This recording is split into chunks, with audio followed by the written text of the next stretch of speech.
Api di Bukit Menoreh, karya Singgi Hadi Mintarja, Jilid 231. Dengan demikian maka Agung Sedayu pun menyadari, bahwa persoalan antara Mataram dan Madiun masih belum mereda, dan justru menjadi semakin panas. Agaknya beberapa orang mengambil sikap masing-masing, berkata Agung Sedayu. Ya, jawab Untara, beberapa orang dari Mataram telah mengambil sikap sendiri tanpa menunggu perintah Panembahan Madiun. Sementara itu Panembahan Senapati telah memerintahkan Pangeran Singasari untuk berada di istana dan melepaskan kedudukannya di antara pasukannya.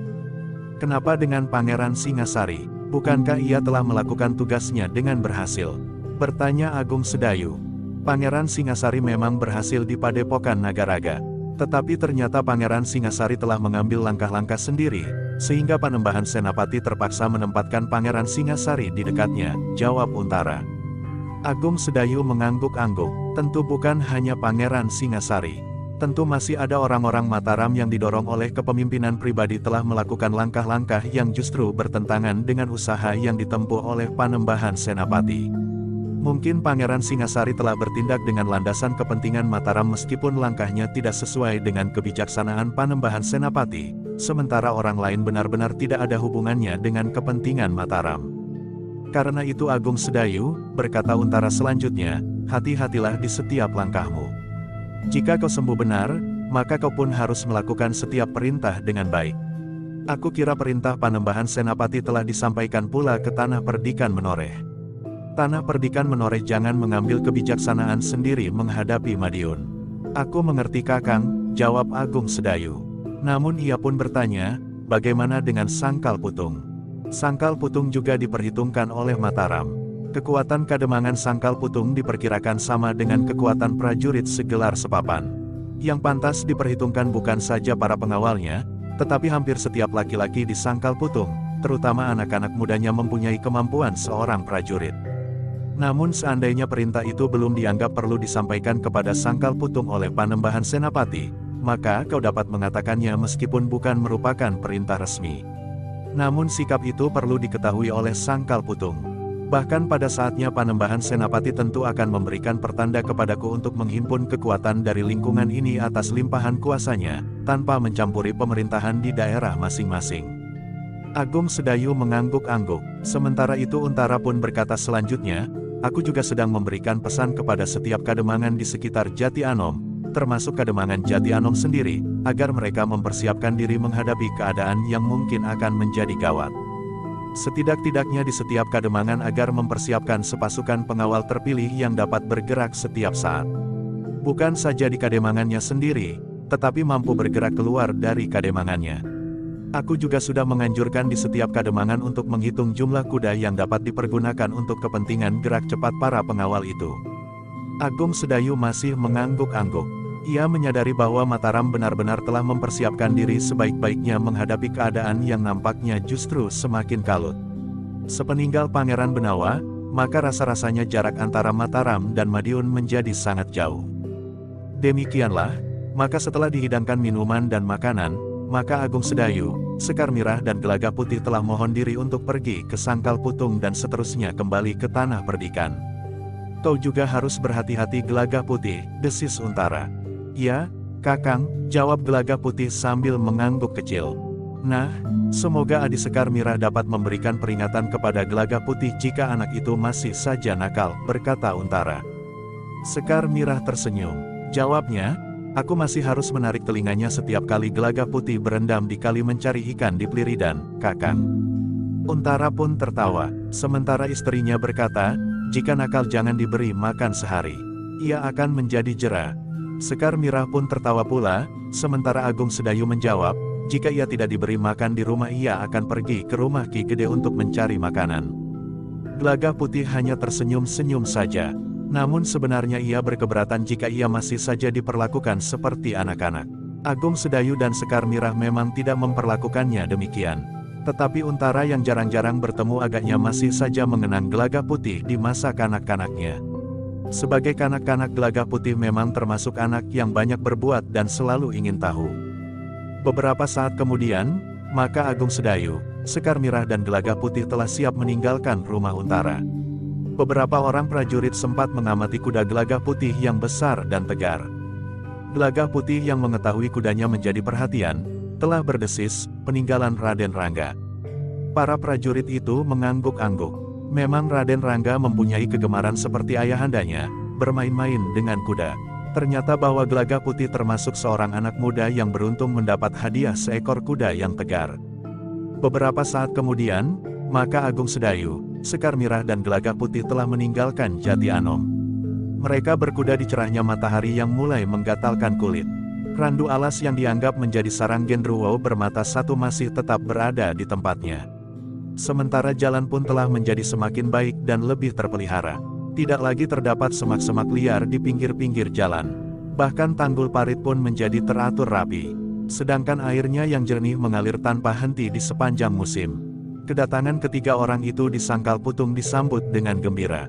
Bukan saja oleh keluarga Ki Demang, tetapi sebelum mereka memasuki Kademangan, beberapa orang yang melihat mereka lewat sempat menyapa dengan ramah.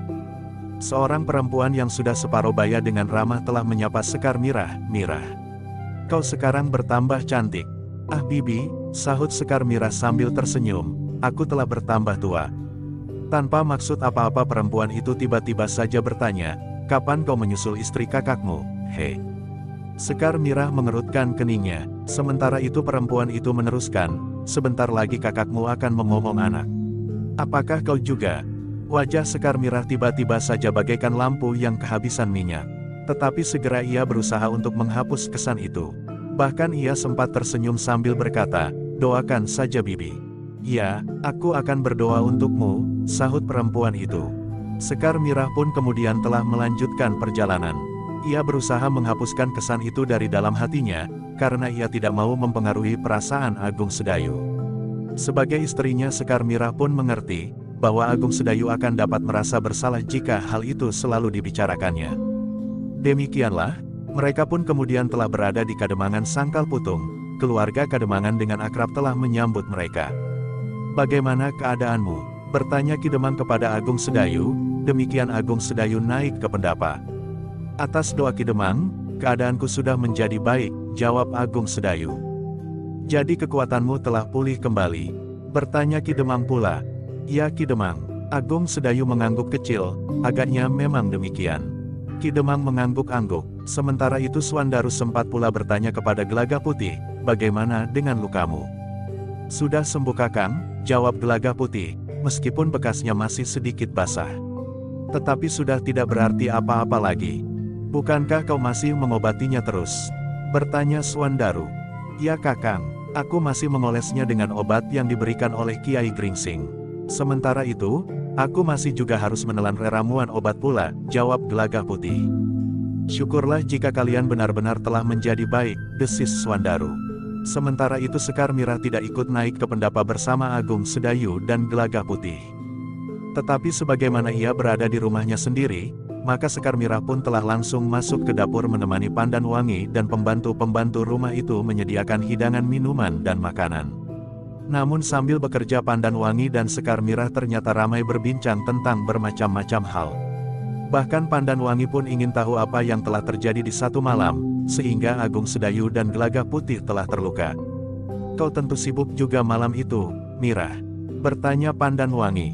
"Aku berada di barak induk bersama Kiai Gringsing," jawab Sekar Mirah, "tetapi ternyata ada juga di antara mereka yang sempat menyusup sampai ke barak induk itu, sehingga aku pun terpaksa mencegahnya masuk ke dalam."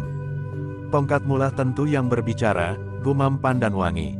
"Aku telah dipaksa untuk melakukannya," jawab Sekar Mirah. Pandan Wangi tersenyum. Sebagai seorang yang memiliki ilmu yang tinggi, maka peristiwa yang terjadi di padepokan itu tidak dapat lepas begitu saja dari perhatiannya. Namun demikian, mereka tidak lupa akan tugas mereka. Sebentar kemudian maka hidangan pun telah siap. Sekar Mirah dan Pandan Wangi sendirilah yang kemudian membawanya ke pendapa. Bahkan keduanya tidak lagi segera kembali ke dapur, karena keduanya pun ikut pula berbincang di pendapa. "Luka Kakang Agung Sedayu parah," berkata Swandaru kepada istrinya, "tetapi ternyata guru benar-benar seorang yang memiliki pengetahuan tentang obat-obatan hampir sempurna. Dalam waktu dekat, Kakang Agung Sedayu sudah sembuh sama sekali, meskipun barangkali segala sesuatunya masih belum sebagaimana semula." Agung Sedayu menarik nafas dalam-dalam. Katanya, "Aku memerlukan waktu 10 hari lebih. Tetapi tanpa perawatan guru, mungkin Kakang memerlukan waktu 1 bahkan mungkin 2 bulan. Semula aku memang mengira bahwa Kakang akan berada di padepokan itu untuk lebih dari 1 bulan, berkata Swandaru. Agung Sedayu mengangguk-angguk. Ia mengakui kebenaran pendapat adik seperguruannya itu. Tanpa perawatan dan obat-obat yang baik, maka Agung Sedayu tentu memerlukan waktu yang lebih lama lagi untuk menyembuhkan luka-luka di bagian dalam tubuhnya, meskipun hal itu juga tergantung pada ketahanan tubuh Agung Sedayu. Jika ketahanan tubuh Agung Sedayu tidak melampaui takaran, maka penyembuhannya pun akan menjadi sangat sulit dan lama. Namun dalam pada itu, tiba-tiba saja terbersit di dalam hati Agung Sedayu satu pertanyaan, karena Kiai Gringsing tidak mampu mengatasi kesulitan di dalam dirinya sendiri. Tetapi sebagaimana ia sering mendengar dari gurunya itu pula, bahwa berapapun tinggi ilmu dan pengetahuan seseorang, namun ia tidak akan dapat keluar dari batasan-batasan yang telah ditetapkan bagi hidupnya. Demikianlah, maka sebagaimana diinginkan oleh Sekar Mirah, maka Agung Sedayu suami istri dan Gelagah Putih akan tinggal untuk beberapa hari di Sangkal Putung. Namun demikian, ternyata Sekar Mirah pun dapat menyesuaikan dirinya dengan keadaan. Meskipun ia ingin tinggal di rumah tempat ia bermain-main di masa kecilnya asal lama, namun karena mereka sudah lama terpaksa berada di padepokan Kiai Gringsing lebih dari 10 hari, maka Sekar Mirah tidak akan memaksakan keinginannya itu. Sekar Mirah pun tahu, bahwa orang-orang di Tanah Perdikan Menoreh tentu sudah gelisah menunggu mereka. Karena itu, maka Sekar Mirah pun telah berkata kepada Agung Sedayu pula satu kesempatan, "Aku kira kau tidak perlu terlalu lama di sini, Kakang. Bukankah kau ingin berada di rumah ini untuk waktu yang agak panjang?" Bertanya Agung Sedayu. "Hanya untuk mengenang masa kanak-kanak. Tetapi agaknya keadaan tidak mengizinkan kali ini. Mungkin pada kesempatan lain," berkata Sekar Mirah. Agung Sedayu mengangguk-angguk. Katanya, "Baiklah, agaknya kita memang harus segera kembali ke Tanah Perdikan. Ya, suasana yang kurang menguntungkan. Kakang tentu sangat diperlukan di Tanah Perdikan," berkata Sekar Mirah pula. Tetapi kedua orang suami istri itu juga tidak akan dengan serta-merta minta diri. Mereka telah memutuskan untuk berada di Sangkal Putung selama 3 hari 3 malam. Selama itu, Agung Sedayu, Sekar Mirah dan Gelagah Putih sempat melihat kesiagaan para pengawal dan anak-anak muda Sangkal Putung.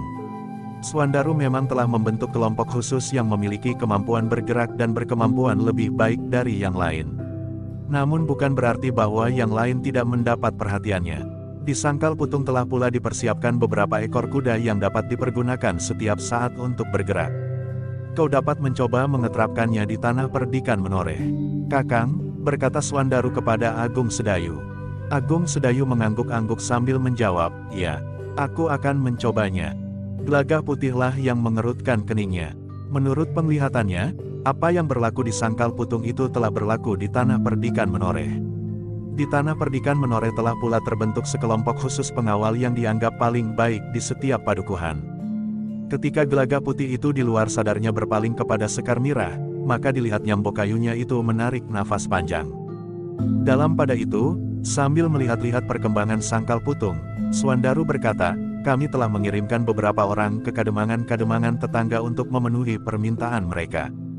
Sebagaimana dianjurkan oleh Kakang Untara, maka setiap kademangan harus mempersiapkan diri sebaik-baiknya menghadapi perkembangan keadaan yang tidak menentu ini. Beberapa kademangan yang lebih dekat dengan Jati Anom telah minta para prajurit untuk memberikan latihan-latihan keprajuritan. Tetapi kademangan-kademangan terdekat dengan Sangkal Putung, telah minta kepada Sangkal Putung untuk memberikan latihan-latihan bagi para pengawal dan anak-anak mudanya, atas persetujuan Kakang Untara, karena Kakang Untara pun tidak akan dapat mengabaikan kenyataan, bahwa para pengawal kami di sini memiliki kemampuan seorang prajurit." Agung Sedayu masih saja mengangguk-angguk. Sekali-sekali ia memuji keberhasilan Swandaru yang ternyata bergerak lebih cepat dan lebih berarti daripada ayahnya yang masih memangku jabatan Demang di Sangkal Putung. Sebagaimana ternyata para Demang tetangganya dalam pertemuan-pertemuan yang sering diadakan telah menyatakan, bahwa mereka merasa iri bahwa di Sangkal Putung terdapat seorang anak muda seperti Swandaru. "Apa yang Ki Demang lakukan atas anak itu di masa kecilnya?" bertanya para Demang itu kepada Ki Demang Sangkal Putung. "Tidak apa-apa," jawab Ki Demang Sangkal Putung, "mungkin satu kebetulan bahwa di masa remajanya, pasukan Pajang berada di Sangkal Putung untuk menghadapi sisa-sisa pasukan Jipang di bawah pimpinan Alap-Alap Jalatunda dan Pandai Besi, sedang gabus. Namun lebih dari itu, sisa-sisa pasukan Jepang itu berada di bawah kekuasaan langsung Macan Kepatihan yang memiliki kemampuan di atas kemampuan orang kebanyakan. Hei, kalian ingat itu? Ya, jawab para demang itu.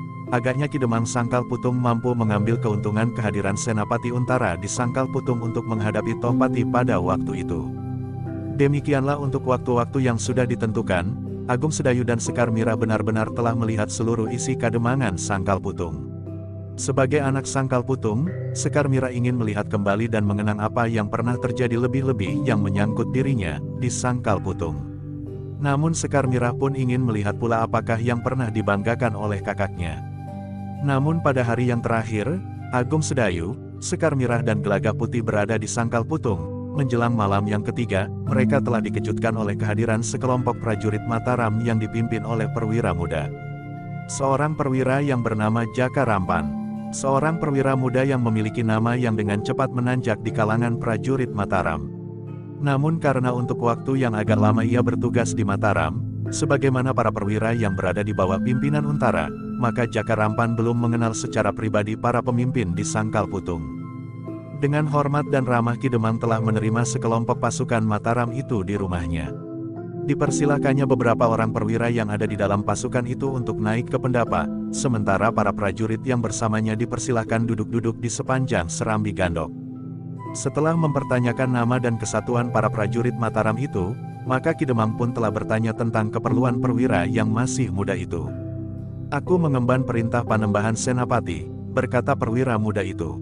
"Barangkali tugas yang dibebankan kepada Kisanak itu menyangkut kademangan Sangkal Putung." Bertanya Ki Demang. "Ya," jawab Jaka Rampan. "Apakah perintah itu?" bertanya Ki Demang pula. "Ki Demang, atas nama Panembahan Senapati di Mataram, aku mendapat perintah untuk membawa sepasukan pengawal dari Sangkal Putung bersamaku untuk memperkuat sekelompok prajuritku," berkata perwira muda itu. Ki Demang mengerutkan keningnya. Dengan ragu-ragu ia bertanya, "Untuk apa Kisanak?" "Aku mengemban perintah untuk menusuk langsung ke belakang garis pertahanan yang sudah disusun oleh Madiun," berkata perwira muda yang bernama Jaka Rampan itu. Ki Demang termangu-mangu. Ia belum pernah mengenal perwira muda itu. Karena itu, ia menjadi ragu-ragu. Kenapa Ki Demang nampak bingung? Suara Jaka Rampan menjadi lebih keras. "Perintah ini harus kita laksanakan. Maksudku, kami dan Ki Demang. Kisanak, bukan maksud kami meragukan kebijaksanaan Panembahan Senapati," berkata Ki Demang, "tetapi karena kami belum pernah mengenal Kisanak, apakah Kisanak bersedia menunjukkan pertanda apapun yang diberikan oleh Panembahan Senapati?" Wajah perwira muda itu menjadi merah. Namun ia pun berusaha untuk menahan diri. Bahkan ia pun kemudian tersenyum sambil berkata, "Mungkin Ki Demang memang belum mengenal aku, sebagaimana aku belum mengenal Ki Demang. Aku memang cukup lama bertugas di sekitar Ganjur. Memang bukan pasukan yang besar, tetapi pasukanku mempunyai tugas untuk mengawal pintu gerbang Mataram di bagian selatan. Bukan tidak mustahil, bahwa ada kekuatan yang sengaja ingin menusuk Mataram justru dari selatan, satu arah yang dianggap tidak perlu diperhitungkan. Tetapi ternyata Panembahan Senapati cukup hati-hati sehingga menempatkan pasukan di Ganjur." Ki Demang mengangguk-angguk. Dengan ragu-ragu ia bertanya, "Apa sebenarnya perintah Panembahan Senapati itu?" "Mengambil sepasukan pengawal untuk bertempur bersama Kisanak di belakang garis batas Madiun." "Ya," jawab Jaka Rampan. "Namun katanya kemudian, tetapi garis batas itu sebenarnya tidak ada. Mataram berkuasa atas Madiun, sehingga yang ada adalah garis batas kekuasaan Madiun yang dilimpahkan oleh Panembahan Senapati yang dapat dihapuskan setiap saat." Ki Demang menjadi termangu-mangu sejenak. Dalam pada itu, Suandaru, Agung Sedayu dan Gelagah Putih yang ikut menerima kedatangan pasukan prajurit dari Mataram itu, mendengarkan pembicaraan Ki Demang itu dengan sungguh-sungguh. Bahkan pada saat Ki Demang masih ragu-ragu, maka Suandaru pun berkata dengan mantap, "Jika hal itu dikehendaki oleh Panembahan Senapati, kami sudah siap. Kami akan dapat memanggil pengawal kademangan yang terbaik untuk melakukan tugas yang berat tetapi memberikan kebanggaan itu." "Terima kasih," jawab Jaka Rampan. Namun ia pun ternyata, "Siapakah kau?" "Anakku," Ki Demanglah yang menjawab, "ialah yang sekarang ini lebih banyak berbuat bagi kademangan ini daripada aku. Terutama dalam hubungannya dengan kekuatan di Sangkal Putung." "Bagus," jawab Jaka Rampan, "kesediaanmu tentu sangat dihargai oleh Panembahan Senapati. Jika demikian, maka besok kita akan segera mempersiapkan diri. Kita tidak boleh kehilangan waktu. Pada waktu 1 bulan sejak perintah jatuh dari Panembahan Senapati, aku harus sudah menghadap untuk memberikan laporan. Kapanpun dikehendaki, kami sudah siap, berkata Swandaru pula. Namun dalam pada itu, Agung Sedayu telah menyela, tetapi Kisanak, kau belum menunjukkan pertanda yang ditanyakan oleh Ki Demang. Perwira yang bernama Jaka Rampan itu memandang wajah Agung Sedayu dengan tajamnya. Sorot matanya bagaikan memancarkan penyesalan yang sangat atas pertanyaan Ki Demang yang telah disinggung lagi oleh Agung Sedayu itu. Dengan nada rendah ia bertanya, siapa lagi orang ini Ki Demang? Anak menantuku, jawab Ki Demang. Jaka Rampan mengangguk-angguk, katanya seakan-akan ditujukan kepada diri sendiri, yang seorang anak Ki Demang dan yang seorang menantunya. Jadi merekalah yang telah membentuk kademangan Sangkal Putung ini menjadi kademangan yang besar dan kuat. Tetapi sayang, bahwa sikap mereka agak berbeda. Kisanak, berkata Ki Demang kemudian, bukankah pertanyaanku itu wajar? Jadi Ki Demang tidak yakin melihat pakaian kami dan sikap kami? Bertanya orang itu. Maaf Kisanak, jawab Ki Demang, bukan tidak yakin apalagi tidak percaya. Tetapi bukankah kita harus menjunjung martabat Panembahan Senapati sebagai pemimpin tertinggi Mataram? Aku tidak mau mendengar pertanyaan itu. Aku hanya tahu mengemban perintah Panembahan Senapati, jawab Jaka Rampan. Apakah kita tidak dapat mempercayainya begitu saja, Ayah? Bertanya Swandaru yang ternyata juga mulai berpikir. Bukan begitu, segala sesuatunya agar kita dapat melakukan tugas kita sebaik-baiknya, sebagaimana aku katakan tadi, justru untuk menjunjung kuasa Panembahan Senapati itu sendiri, jawab Ki Demang. Aku tidak mau dipersulit dengan hal-hal yang tidak berarti seperti itu. Aku minta disiapkan 30 orang terbaik yang senilai dengan prajurit. Aku telah membawa 30 orang pula bersamaku. Kita akan menempuh perjalanan jauh. Kita tidak akan menuju ke Madiun lewat jalan raya yang menghubungkan Mataram, Pajang dan Madiun. Tetapi kita akan menempuh jalan simpang yang kecil dan barangkali jarang dilalui orang. Kita akan menembus ke dalam wilayah Madiun dan mengejutkan mereka, agar mereka tidak menjadi terlalu sombong. Sikap mereka sudah keterlaluan sehingga Panembahan Senapati menjadi marah, berkata Jaka Rampan. Kisanak, berkata Agung Sedayu kemudian, Panembahan Senapati adalah orang yang sangat berhati-hati. Apalagi Panembahan Senapati telah berniat untuk mencari penyelesaian yang lebih baik daripada perang. Omong kosong, wajah Jaka Rampan mulai berkerut. Kau tidak tahu apa yang sebenarnya dipikirkan dan dirasakan oleh Panembahan Senapati menghadapi Madiun. Nah, jangan bertanya lagi. Aku minta disiapkan sejumlah pengawal. Tetapi Ki Demanglah yang menjawab, Kisanak, kami minta maaf, bahwa kami masih harus bertanya lagi tentang pertanda itu. Baru kemudian kami akan dapat menentukan sikap. Sebab terus terang, kami ragu-ragu bahwa Panembahan Senapati memerintahkan sepasukan prajurit dari Mataram untuk menyusup ke belakang garis batas Madiun dan Mataram. Kenapa kau ragu-ragu? Pangeran Singasari juga mendapat tugas untuk menghancurkan Padepokan Nagaraga. Bukankah kita semuanya tahu, bahwa Padepokan Nagaraga adalah sebuah padepokan yang mengakui kuasa Madiun? Bukan Mataram. Yang menjawab adalah Agung Sedayu, Kisanak.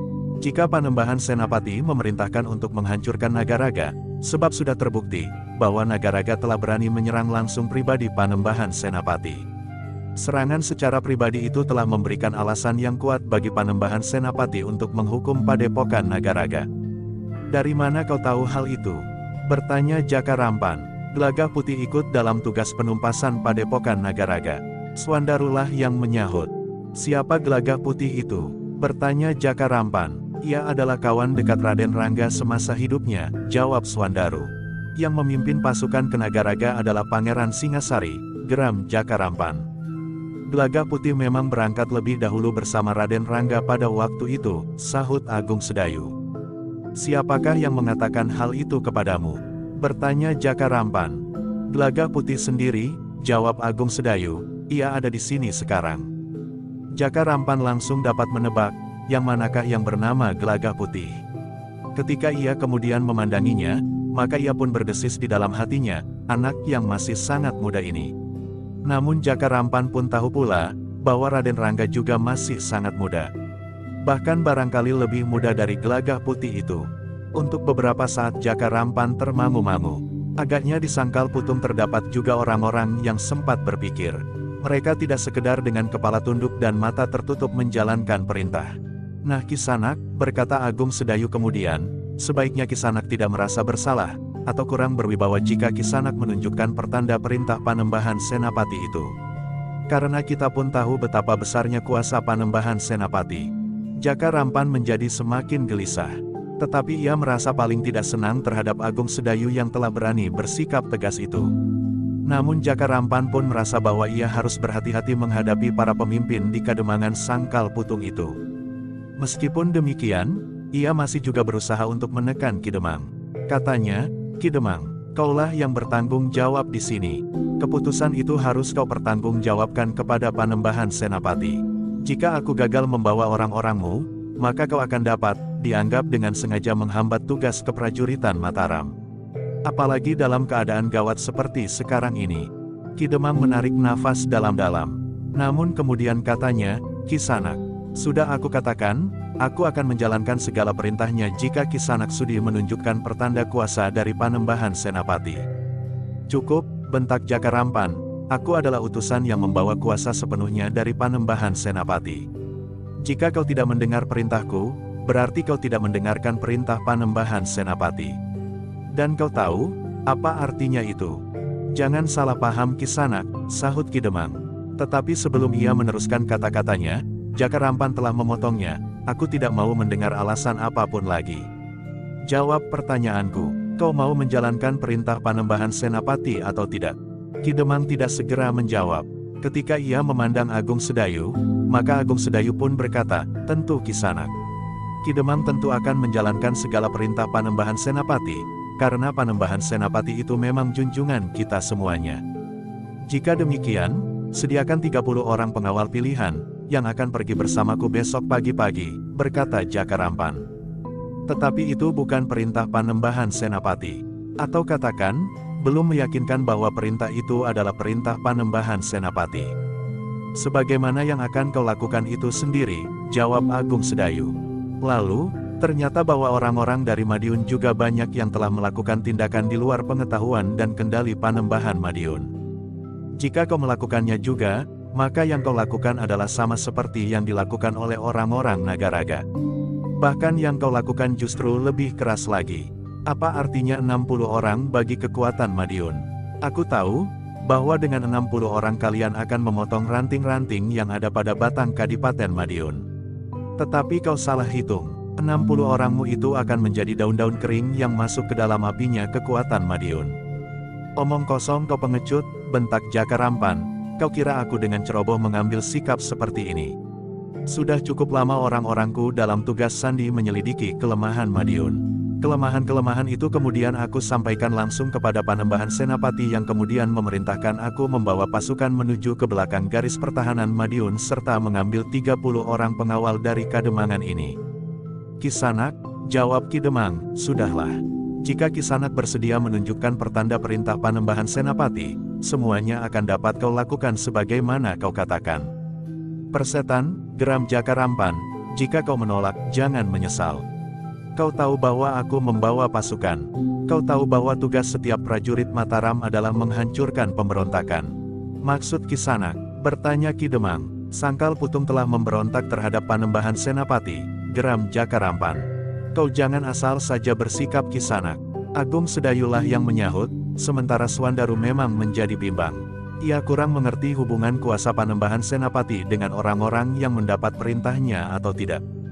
Aku masih memberimu kesempatan berkata Jaka Rampan, jika kesempatan ini tidak kau pergunakan, maka Sangkal Putung akan menjadi karang abang. Wajah Swandaru memang menjadi merah.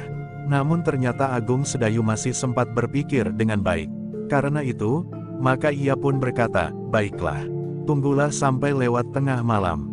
Kami akan membicarakannya dengan para bebahu yang akan segera kami panggil.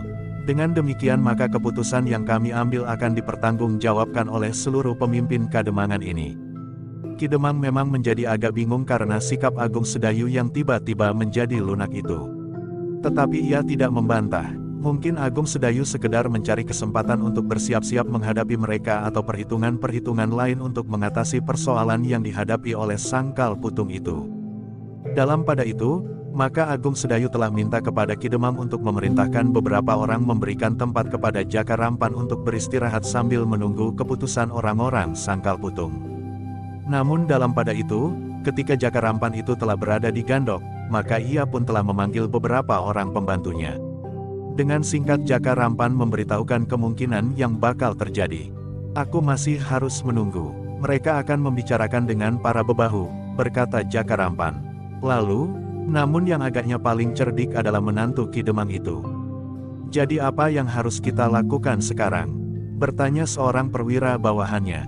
Menunggu dan bersiap-siap, berkata Jaka Rampan, tetapi aku yakin, bahwa menantu Ki Demang yang cerdik itu tidak cukup mempunyai keberanian untuk menolak. Para perwira bawahannya mengangguk-angguk. Namun seorang di antara mereka bertanya, apakah kita dapat yakin, bahwa menantu Ki Demang itu tidak akan berani menolak? Mula-mula nampaknya ia dengan keras menolak. Tetapi ketika aku mulai mengancam, maka ia menjadi sedikit lunak, dan bersedia membicarakannya dengan para bebahu yang akan dipanggil sekarang juga, jawab Jaka Rampan.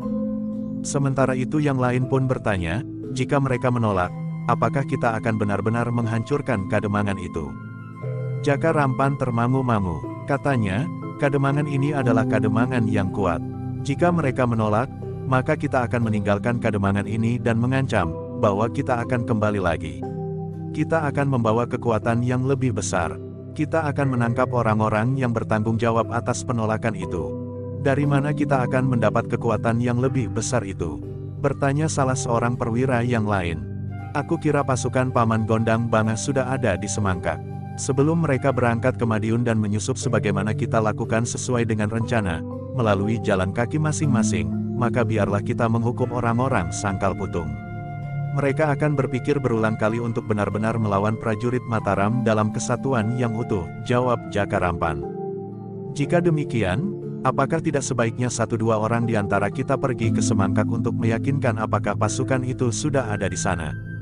Berkata salah seorang perwiranya. Paman Gondang Banga tidak pernah meleset dari rencana yang telah tersusun, berkata Jaka Rampan. Jika benar-benar orang-orang Kademangan ini menolak, maka kita minta agar mereka menyiapkan pengawal segelar sepapan.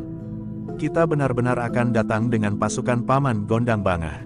Para perwiranya mengangguk-angguk. Seorang di antaranya berkata, aku kira orang-orang Kademangan ini tidak akan berani bertempur melawan prajurit Mataram dalam kelengkapannya sebagai prajurit. Bagaimanapun juga, mereka akan dibayangi oleh tuduhan telah memberontak terhadap Mataram karena telah melawan prajurit-prajuritnya. Jaka Rampan mengangguk-angguk, sementara itu seorang prajuritnya telah memberitahukan bahwa pertemuan dengan para bebahu telah dimulai. Satu-satu para bebahu telah datang berkumpul dan berbincang di Pringgitan, langsung dipimpin oleh Ki Demang sendiri. Bagaimana dengan anak dan menantunya? Bertanya Jaka Rampan. Mereka ada juga di antara para bebahu. Tetapi aku tidak dapat mendengar apa yang telah mereka bicarakan, berkata prajurit itu. Biarlah kita menunggu sampai tengah malam, berkata Jaka Rampan, jika kita tidak telaten, maka kita akan menentukan sikap. Beberapa saat, Jaka Rampan menunggu. Rasa-rasanya waktu berjalan sangat lamban. Ketika terdengar kentongan di regol dipukul dengan nada darah muluk, maka ia pun bertanya kepada seorang perwiranya, apakah bunyi kentongan itu mengisyaratkan tengah malam. Ia jawab perwira itu, agaknya saat itu memang telah menginjak pada pertengahan malam. Dan pembicaraan itu belum selesai. Bertanya Jaka Rampan. Agaknya belum, jawab prajurit itu. Jaka Rampan masih menyabarkan diri dan menunggu beberapa saat. Namun kemudian ia menjadi tidak sabar, karena pembicaraan di Pringgitan nampaknya masih saja belum berkeputusan. Karena itu, maka Jaka Rampan pun kemudian berkata, aku akan pergi ke Pringgitan. 2 orang perwira bawahannya mengikutinya. Dengan dada tengadah Jaka Rampan telah hadir di Pringgitan. Nah, katakan, apakah keputusan kalian? Bertanya Jaka Rampan. Ki Demang memang menjadi agak bingung. Ia pun kemudian memandang Agung Sedayu dengan agak gelisah. Kisanak, berkata Agung Sedayu kemudian, aku mohon Kisanak bersabar sebentar. Kita masih belum selesai. Ada beberapa persoalan yang masih harus kami pecahkan. Jangan mengada-ada, geram Jaka Rampan. Sebenarnya kalian tidak mempunyai pilihan. Sementara Agung Sedayu termangu-mangu, maka Gelaga Putih telah keluar dari ruang dalam.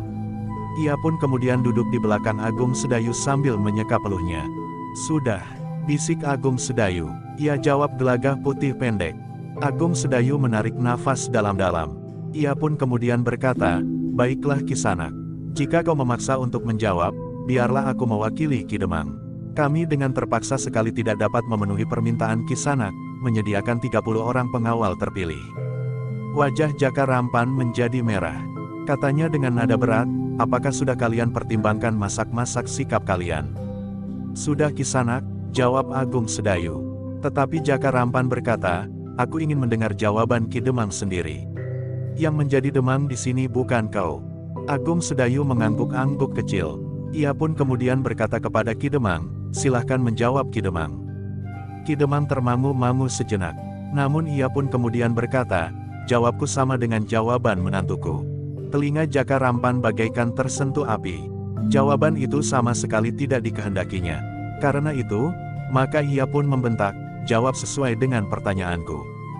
Ki Demang mengerutkan keningnya, sementara Swandaru beringsut setapak maju. "Baiklah," berkata Ki Demang. Lalu katanya, "Kisanak, jawabku tidak berubah. Setelah kami berbicara dengan para bebahu, maka kami berkesimpulan bahwa kami berkeberatan mengirimkan anak-anak kami bersama dengan Kisanak jika Kisanak tetap tidak mau menunjukkan pertanda dari Mataram bahwa Kisanak memang membawa kuasa Panembahan Senapati." "Persetan," geram Jaka Rampan, "dengan demikian maka kalian benar-benar memberontak terhadap Mataram. Kalian lebih percaya kepada sepotong benda, apakah itu lencana atau tunggul kerajaan, daripada kepada prajurit-prajurit Mataram." Jaka Rampan berhenti sejenak, lalu, "Jika demikian tunggu sebentar. Kami benar-benar akan mengambil tindakan. Tidak seorang pun yang diperkenankan keluar dari kademangan ini." "Maksud Kisanak?" bertanya Ki Demang. "Kalian kami jadikan tawanan kami," geram Jaka Rampan. "Tidak mungkin," geram Swandaru. "Kalian tidak berhak menahan kami di rumah kami sendiri." Tetapi Agung Sedayu memberi isyarat kepada Swandaru untuk tenang, sementara ia berbisik kepada Gelagah Putih, "Kau dengar pernyataan Jaka Rampan itu?" Diam-diam Gelagah Putih pun telah bergeser meninggalkan peringgitan itu. Dalam pada itu, seorang di antara perwira bawahan Jaka Rampan telah meninggalkan peringgitan itu pula. Ia tahu apa yang harus dikerjakan.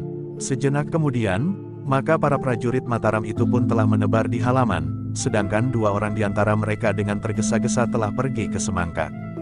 Jaka Rampan sendiri masih berada di peringgitan. Namun ia pun kemudian berkata, "Aku masih memberi kesempatan kepada kalian. Aku akan menunggu di halaman, di antara prajurit-prajuritku. Jika kalian benar-benar menolak, maka kalian akan berhadapan dengan prajurit Mataram yang sedang mengemban tugas. Aku tahu bahwa kademangan ini adalah kademangan yang kuat. Tetapi kami adalah prajurit-prajurit." Jaka Rampan itu pun kemudian telah bangkit dan meninggalkan peringgitan itu sambil berkata, "Semua orang tinggal di tempat masing-masing." Wajah Swandarulah yang menjadi merah. Tetapi setiap kali Agung Sedayu memberikan isyarat kepadanya untuk mematuhi perintah Jaka Rampan itu, agar mereka tetap tinggal di tempat masing-masing.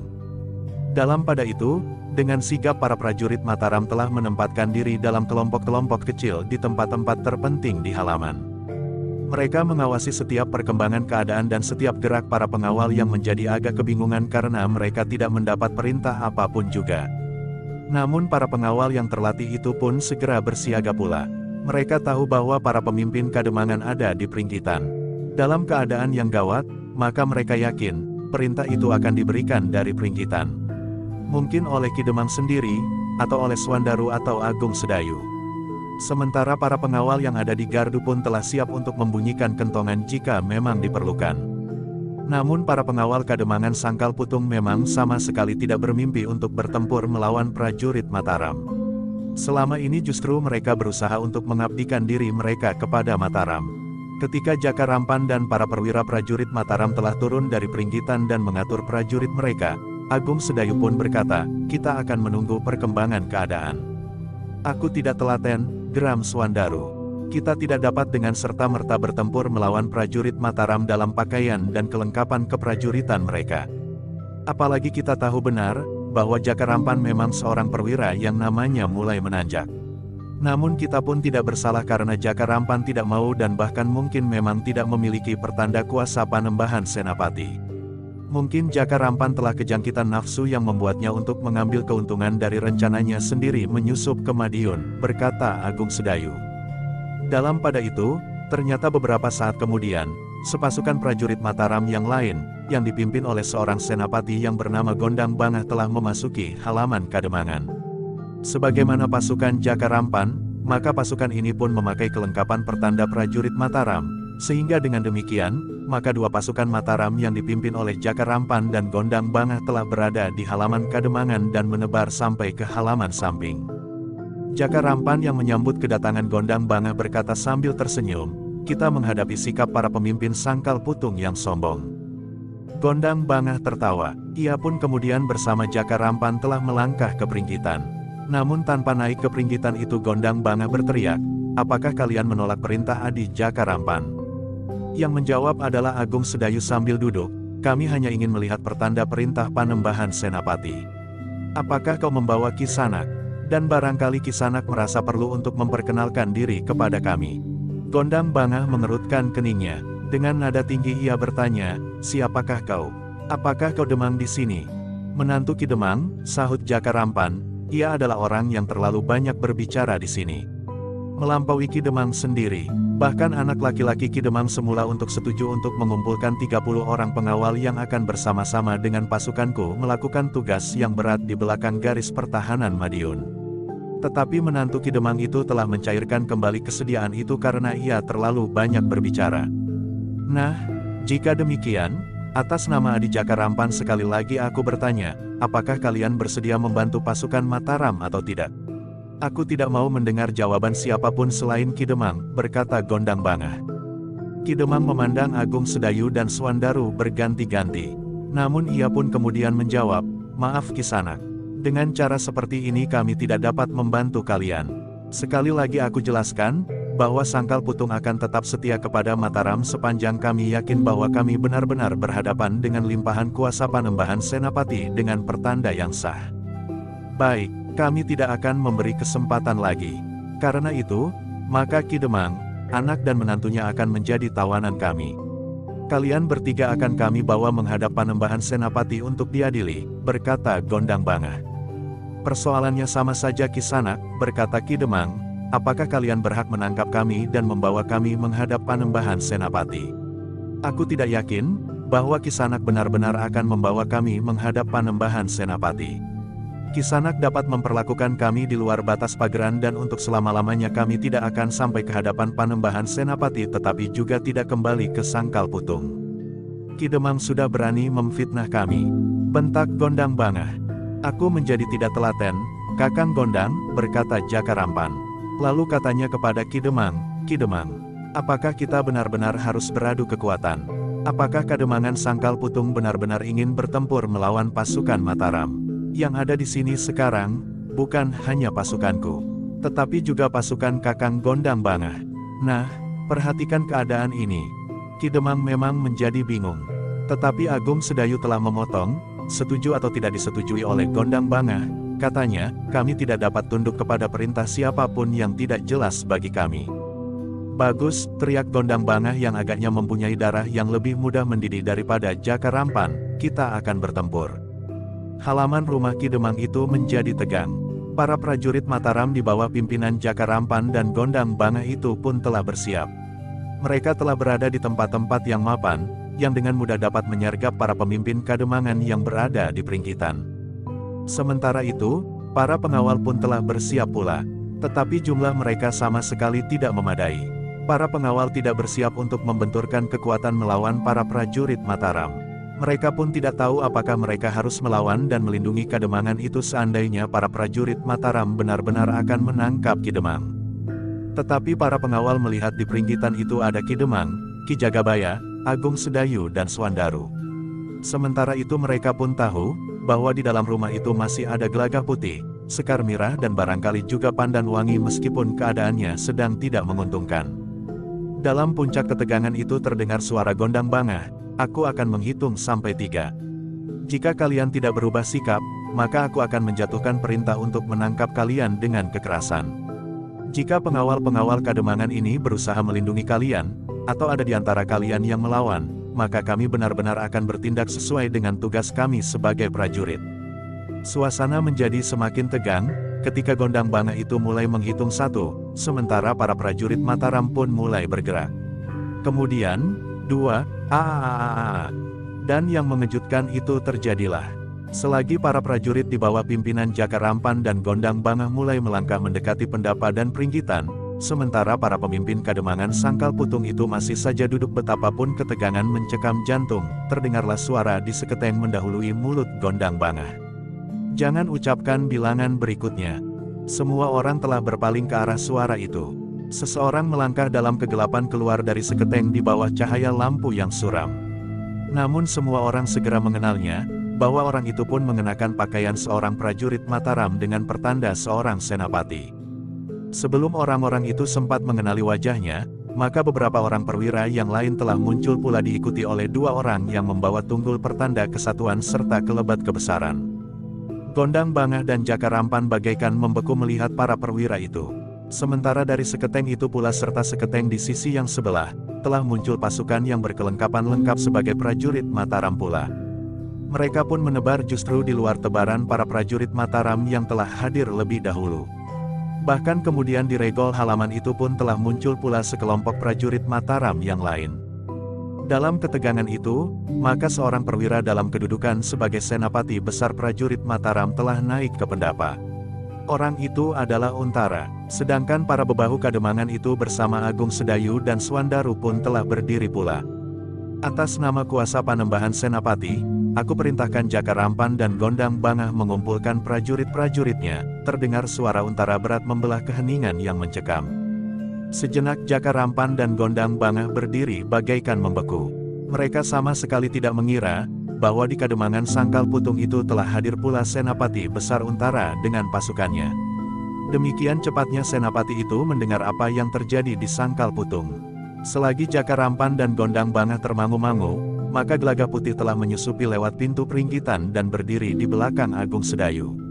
Agung Sedayu berpaling kepadanya sambil tersenyum, sementara Gelagah Putih pun tersenyum pula. Jaka Rampan pun kemudian menyadari, bahwa orang-orang Sangkal Putung itu telah memperdayainya. Mereka minta waktu untuk membicarakan dengan para bebahu sampai lewat tengah malam adalah sekedar usaha menunda waktu. Sementara itu, mereka telah mengirimkan utusan untuk menemui Untara di Jati Anom. Yang datang tentu pasukan berkuda, berkata Jaka Rampan di dalam hatinya. Tetapi tidak seorang pun di antara mereka yang mendengar derap kaki kuda. Namun jika yang datang itu bukan pasukan berkuda, tentu memerlukan waktu yang lebih panjang. Jaka Rampan menyadari, bahwa mereka berhadapan dengan Senapati besar Untara yang telah mereka kenal sebagai seorang senapati yang tegak pada pageran dan tugas-tugas keprajuritan. Karena itu, maka Jaka Rampan dan Gondang Bangah pun telah mengumpulkan prajurit mereka masing-masing. Sementara prajurit Mataram di bawah pimpinan langsung Senapati besar Untara mengamati mereka dengan seksama. Demikian para prajurit itu sudah berkumpul, maka Untara pun berkata, Jaka Rampan dan Gondang Bangah, marilah, kita akan berbicara dengan para bebahu Kademangan Sangkal Putung. Untara tidak menunggu keduanya, ia pun kemudian telah melangkah menuju ke Pringgitan. Bersama para bebahu dan orang-orang yang ada di Pringgitan, maka ia pun telah duduk pula. Sejenak kemudian, maka Jaka Rampan dan Gondang Bangah pun telah hadir pula di antara mereka. Sejenak suasana masih terasa tegang. Jaka Rampan dan Gondang Bangah duduk sambil menundukkan kepalanya. Mereka menyesali kebodohan mereka, sehingga mereka justru telah terjebak. Siapakah yang memerintahkan kalian untuk pergi ke belakang garis pertahanan Madiun? Tiba-tiba saja Untara itu pun bertanya. Baik Jaka Rampan maupun Gondang Bangah tidak menjawab. Mereka justru menjadi semakin menundukkan kepala. Aku tahu bahwa kalian telah mengambil kebijaksanaan sendiri, berkata Untara, tetapi apa alasan kalian meninggalkan kesatuan kalian? Kalian tidak dapat begitu saja pergi untuk waktu yang lama tanpa alasan yang dapat diterima akal. Jaka Rampan dan Gondang Bangah tidak segera menjawab. Sementara Untara pun berkata, baiklah jika kalian berkeberatan untuk memberikan keterangan sekarang. Kalian akan kami bawa menghadap ke Mataram. Bahkan jika perlu, aku akan mohon untuk membawa kalian menghadap langsung Panembahan Senapati. Gondang Bangah menarik nafas dalam-dalam. Dengan nada rendah ia berkata, memang ada niat untuk membantu mempercepat penyelesaian persoalan antara Mataram dan Madiun. Kami memang ingin memperlemah kedudukan Madiun di belakang garis pertahanan mereka. Satu rencana yang mustahil, berkata Untara, kalian tidak mempelajari keadaan dengan sebaik-baiknya. Mungkin kalian dapat memasuki daerah di belakang garis pertahanan. Namun sesudah itu apa yang dapat kalian lakukan? Kalian akan menyerang kesatuan-kesatuan prajurit Madiun atau akan melakukan pengacauan di belakang garis pertahanan? Atau dengan kekuatan yang kalian bawa, kalian akan berusaha langsung menyerang istana Panembahan Madiun atau rencana yang lain? Gondang Bangah semakin menunduk. Dengan suara lemah ia berkata, kami belum mempunyai rencana terperinci. Mungkin kalian ingin memanfaatkan keadaan ini untuk mendapat pujian atau bahkan kemudian mendapatkan kedudukan yang lebih tinggi. Aku tahu bahwa nama kalian, terutama Jaka Rampan justru mulai menanjak. Tetapi jalan pintas yang akan kalian tempuh bukan jalan yang baik, berkata Untara. Gondang Bangah menarik nafas dalam-dalam. Katanya, memang, mungkin kami telah mengambil langkah yang tidak wajar. Untara mengangguk-angguk. Katanya kemudian, kita akan membicarakannya kelak. Besok kita akan pergi ke Mataram. Berbeda dengan Gondang Bangah, justru Jaka Rampan tiba-tiba berkata, jika saja kami mendapat kesempatan. Kesempatan apa? Bertanya Untara. Melaksanakan rencana kami, jawab Jaka Rampan. Kami akan membuktikan, bahwa kami adalah putra-putra terbaik Mataram.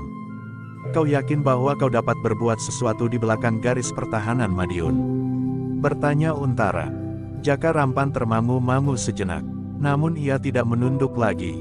Bahkan nampak wajahnya yang tenadah. Dengan nada tinggi ia berkata, Ki Untara, barangkali Ki Untara pernah mendengar serba sedikit tentang kemampuanku. Beberapa kali aku telah menyelesaikan tugas dengan baik.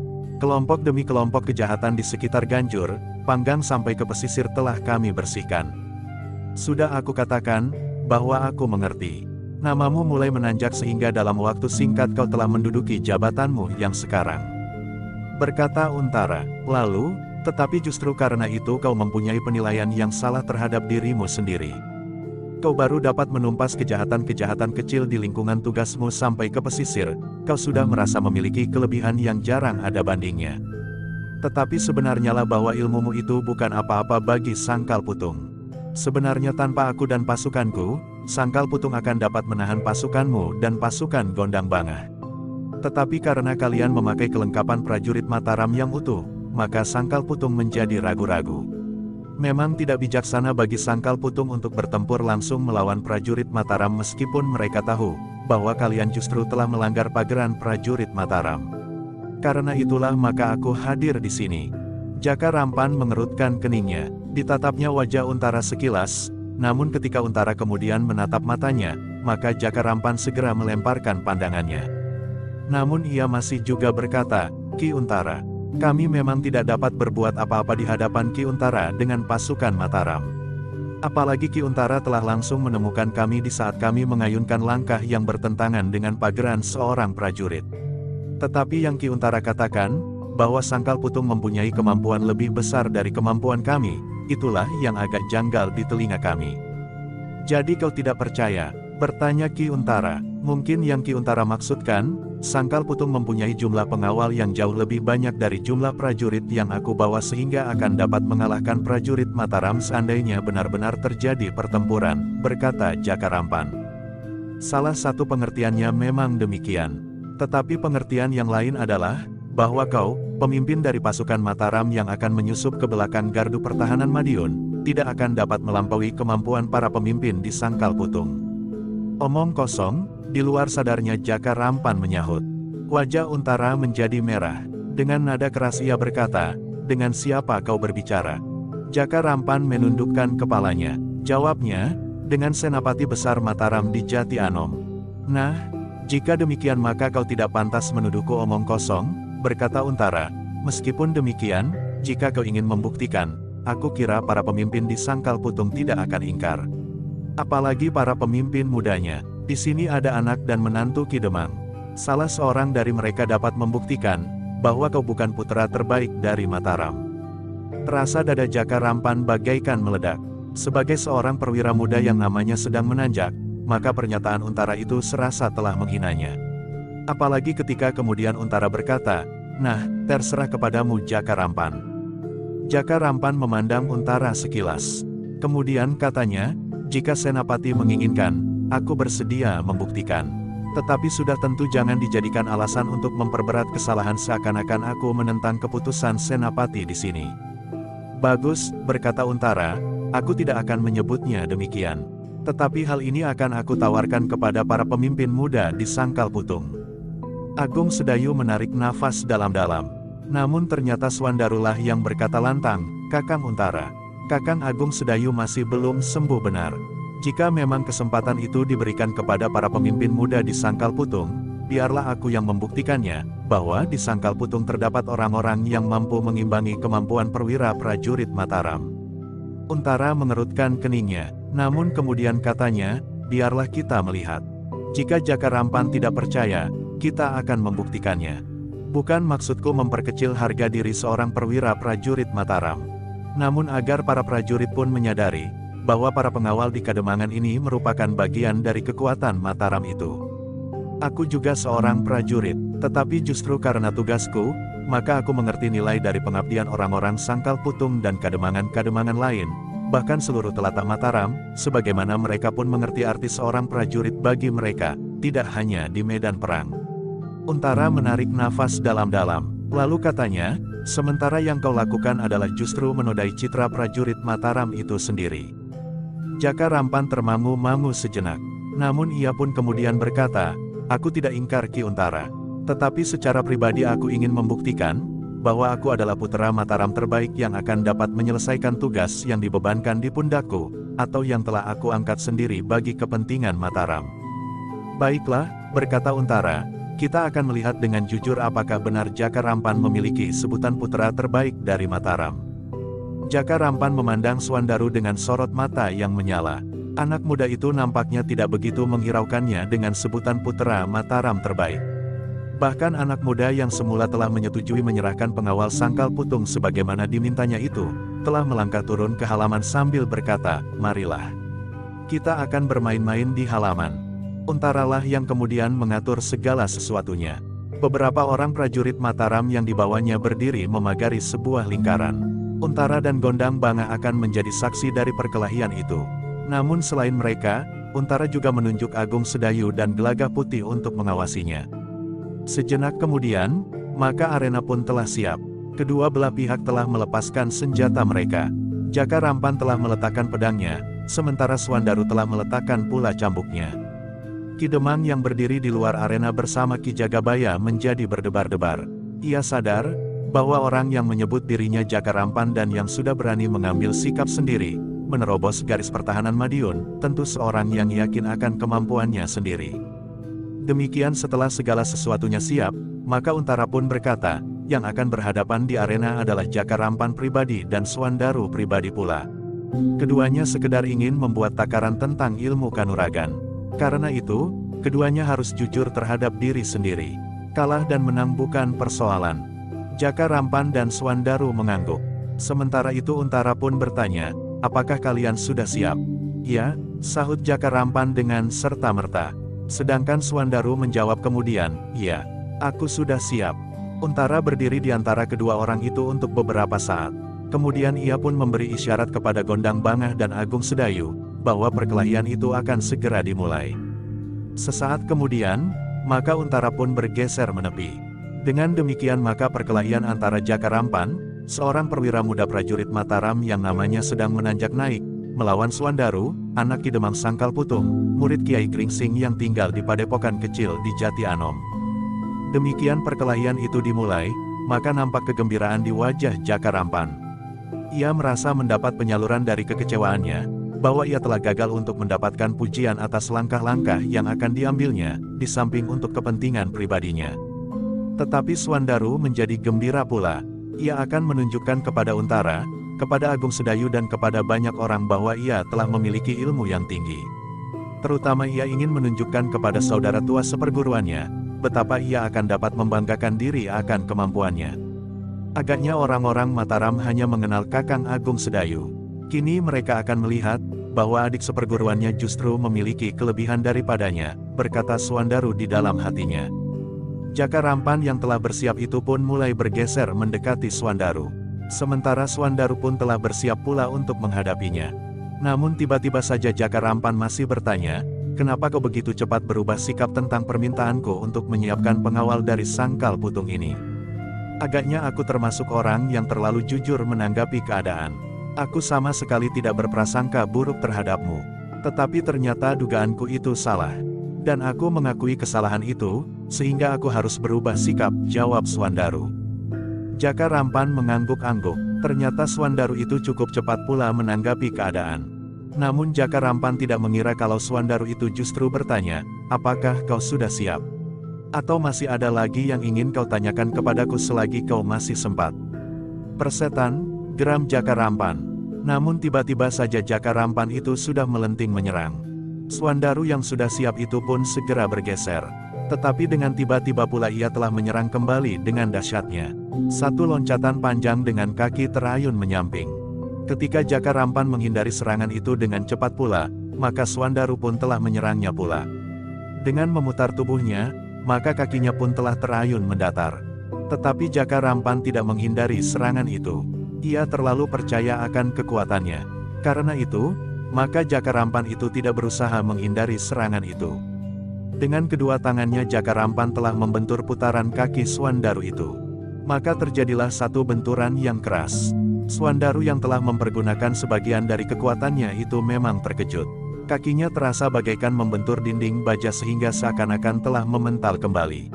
Dengan demikian maka ia pun menjadi terhuyung-huyung sesaat.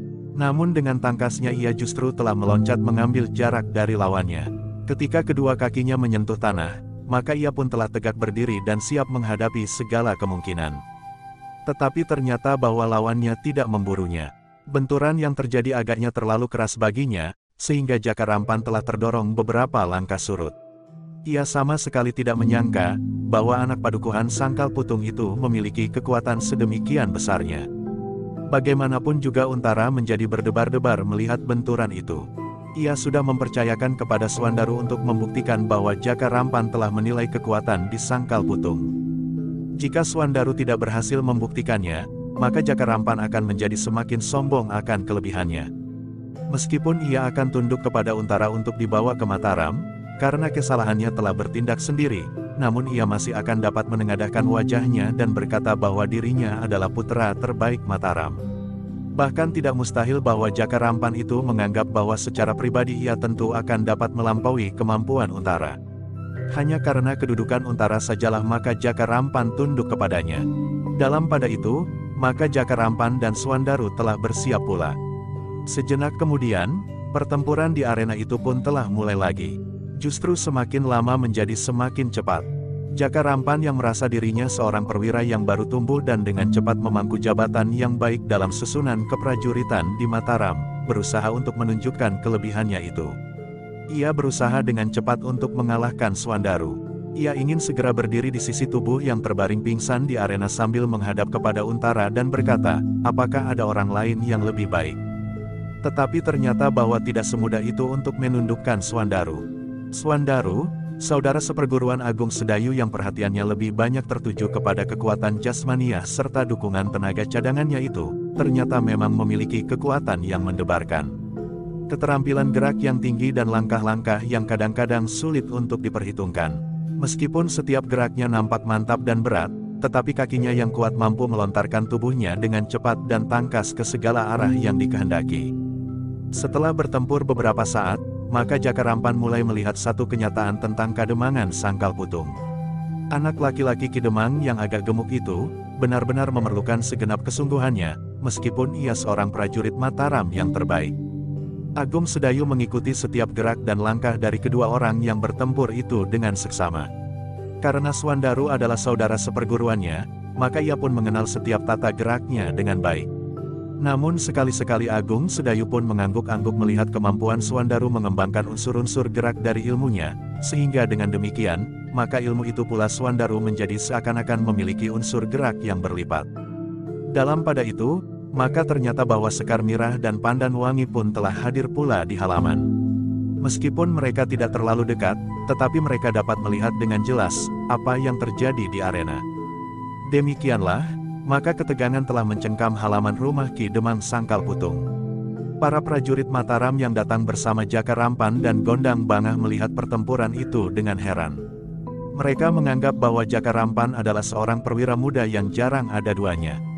Namun berhadapan dengan anak muda dari sebuah kademangan, ternyata ia tidak segera dapat mengatasinya. Berbeda dengan penglihatan para prajurit, maka Gondang Bangah justru menggeleng-gelengkan kepalanya. Ia melihat kelebihan Swandaru yang memiliki kekuatan raksasa itu. Sementara itu, prajurit Mataram yang datang dari Jati Anom memang berusaha untuk dapat menyaksikan pertempuran di arena itu pula.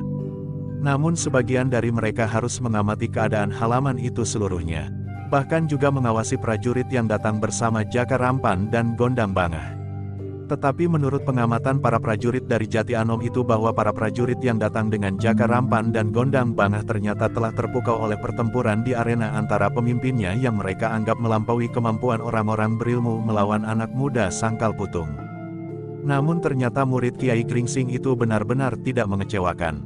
Untara yang tegang itu kadang-kadang sempat juga mengangguk-angguk melihat kemampuan Swandaru yang mendebarkan. Beberapa kali telah terjadi benturan antara kedua orang yang sedang bertempur itu. Namun Swandaru yang telah meningkatkan kemampuannya itu membuat lawannya semakin heran. Tetapi Jaka Rampan adalah seorang perwira muda yang tangguh. Dalam keadaan yang gawat, ia masih sempat melenting surut.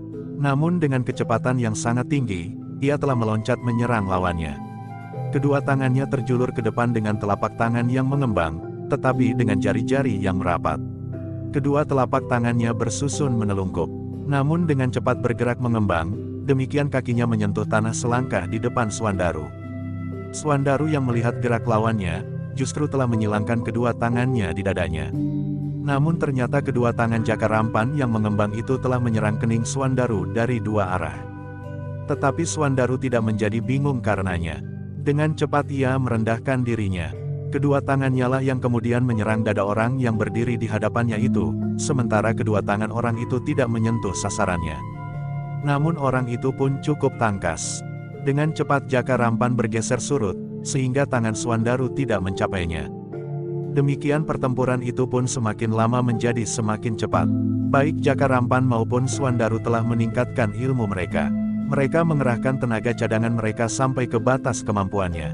Sebagai seorang perwira yang sedang dengan cepat meningkat, maka Jaka Rampan merasa sudah terlalu lama bertempur melawan anak demang Sangkal Putung itu. Seharusnya ia lebih cepat mengalahkannya, sehingga ia akan tetap dianggap seorang yang berilmu tinggi. Seorang yang pantas disebut putra terbaik dari Mataram. Tetapi betapa ia mengerahkan kemampuannya, ternyata ia masih belum dapat menjatuhkan anak Ki Demang Sangkal Putung itu. Bahkan justru anak Ki Demang Sangkal Putung itu rasa-rasanya semakin lama menjadi semakin kokoh. Gondang Bangah memang menjadi sangat gelisah menyaksikan pertempuran itu. Apakah seorang perwira seperti Jaka Rampan itu akan dapat diimbangi ilmunya oleh seorang anak demang? Namun sebenarnya lah Jaka Rampan justru mulai mengalami kesulitan. Swandaru yang dengan sungguh-sungguh menekuni ilmunya itu, semakin lama justru menjadi semakin kuat. Tenaganya sama sekali tidak menjadi susut, meskipun keringat telah terperas dari tubuhnya. Pada setiap benturan yang terjadi terasa bahwa kekuatan Swandaru tidak menjadi susut, tetapi justru rasa-rasanya menjadi semakin meningkat. Tubuhnya menjadi semakin keras dan gerakannya pun menjadi semakin tangkas. Jaka Rampan mengumpat di dalam hati. Sebagai seorang perwira yang berpengalaman, maka ia pun segera berusaha mengatasi kemampuan Swandaru. Jaka Rampan mulai dengan segenap kemampuannya berusaha menyerang titik-titik kelemahan Swandaru. Menurut pengetahuan Jaka Rampan betapapun kemampuan seseorang, namun mereka tetap memiliki kelemahan itu. Kelemahan yang terdapat pada bagian-bagian tertentu tubuhnya. Tetapi Swandaru pun mengerti, bahwa Jaka Rampan itu telah membidik tempat-tempat yang lemah sebagaimana telah dipelajarinya dari gurunya. Kiai Gringsing sebagai seorang yang memiliki kemampuan pengobatan telah memberitahukan kepadanya dalam latihan-latihan olah kanuragan, bahwa ada 8 kelemahan pokok terdapat pada tubuhnya. Kemudian 12 tempat lainnya pada tataran kedua, dan lebih banyak lagi pada tataran ketiga. Dengan demikian maka Swandaru pun telah memperhitungkan hal itu pula. Bahkan sebagaimana dilakukan oleh lawannya, maka Swandaru pun telah melakukan hal yang serupa. Agaknya orang ini benar-benar akan mengakhiri pertempuran tanpa memikirkan akibatnya, berkata Swandaru di dalam hatinya, karena serangan-serangan pada tempat-tempat yang paling lemah akan dapat berakibat gawat. Bahkan titik-titik kelemahan itu akan benar-benar dapat membunuh seseorang atau membuatnya cacat. Sementara itu, Untara mulai menjadi tenang ketika ia melihat bahwa Jaka Rampan memang tidak dapat dengan segera mengalahkan Suandaru dan menepuk dada sebagai putra terbaik dari Mataram, sehingga wajarlah jika ia berusaha untuk berbuat sesuatu bagi kebaikan Mataram atas rencananya sendiri. Pandan Wangi yang semula merasa cemas, menjadi lebih tenang pula. Kemampuannya mengamati ilmu seseorang telah menunjukkan kepadanya. Meskipun banyak kemungkinan dapat terjadi, seandainya Suandaru berbuat kesalahan oleh kelengahannya atau oleh sebab-sebab lain, namun dalam keadaan wajar, ia tidak akan mudah dikalahkan. Sekar Mirah pun kemudian hampir menjadi yakin bahwa kakaknya akan mampu bertahan sampai akhir pertempuran. Di tempat lain Gelaga Putih yang pernah menilai latihan-latihan yang dilakukan oleh Suandaru di dalam sanggar padepokan di Jati Anom justru masih berharap Suandaru meningkatkan ilmunya selapis lagi. Sebenarnya lah, bahwa ketika kedua belah pihak telah merasa bahwa pertempuran itu sudah berlangsung terlalu lama tanpa ada yang dapat menunjukkan kemenangannya, sementara langit pun mulai menjadi terang, maka Jaka Rampan benar-benar telah mengerahkan tenaganya, justru pada saat-saat tenaganya sudah mendekati batas susut. Namun Suandaru telah siap menghadapi kemungkinan itu. Apalagi karena Suandaru pun tahu bahwa sebenarnya Jaka Rampan telah sampai pada batas. Karena itulah, maka Suandarulah yang kemudian lebih banyak menguasai arena. Ia masih tetap tegar dan kuat, bahkan seakan-akan tenaganya justru masih akan dapat bertambah. Tubuhnya masih mungkin mengeras dan ketahanan tubuhnya masih lebih baik dari Jaka Rampan. Gondang Bangah yang berada di luar arena, ternyata mampu menilai kenyataan yang telah terjadi. Sebenarnya lah ia merasa sedih bahwa seorang perwira prajurit Mataram yang namanya mulai menanjak, ternyata tidak lebih baik dari anak seorang Demang di Sangkal Putung. Tetapi jika kenyataan itu yang terjadi, maka Gondang Bangah itu memang tidak dapat berbuat apa-apa. Sementara itu dalam keadaan terakhir, Suandarulah yang bertempur dengan dada tengadah. Ia telah membuktikan bahwa ia memiliki kemampuan yang lebih baik dari seorang perwira prajurit yang dianggap sebagai seorang perwira yang berilmu tinggi. Kakang Agung Sedayu tidak akan dapat menuduhku hanya sekedar berbicara, berkata Suandaru di dalam hatinya. Pada saat-saat berikutnya, Jaka Rampan menjadi semakin terdesak. Sementara itu Suandaru justru menjadi semakin cepat bergerak. Beberapa kali serangannya berhasil menyusup pertahanan Jaka Rampan sehingga sekali-sekali tangannya telah mengenai tubuh perwira prajurit Mataram itu. Jaka Rampan yang mengerahkan tenaganya di saat-saat yang gawat itu sekali-sekali memang juga berhasil mengenai tubuh Suandaru, tetapi dalam perbandingan yang lebih jarang.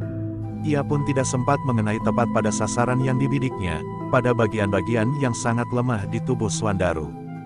Ketika tubuhnya menjadi semakin lemah, sementara serangan Suandaru datang semakin deras, maka sekali-sekali Jaka Rampan itu seakan-akan hampir kehilangan keseimbangannya.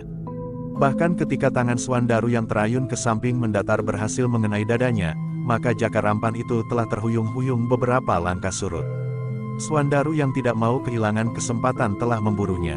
Satu tendangan kakinya kemudian telah mengenai sekali lagi dadanya itu yang bagaikan menjadi retak.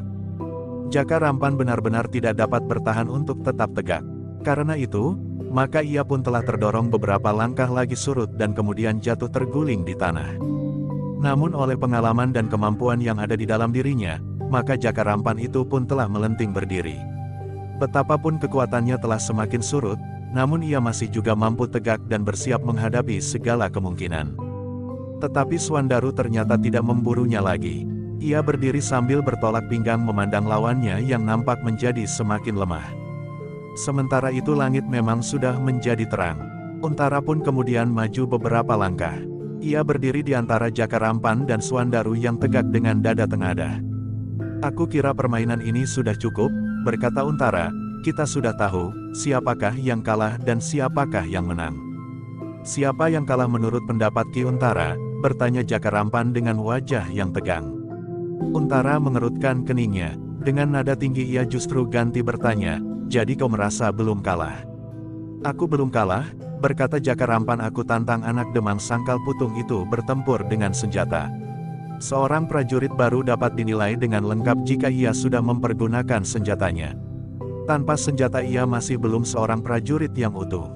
Tidak perlu, berkata Untara.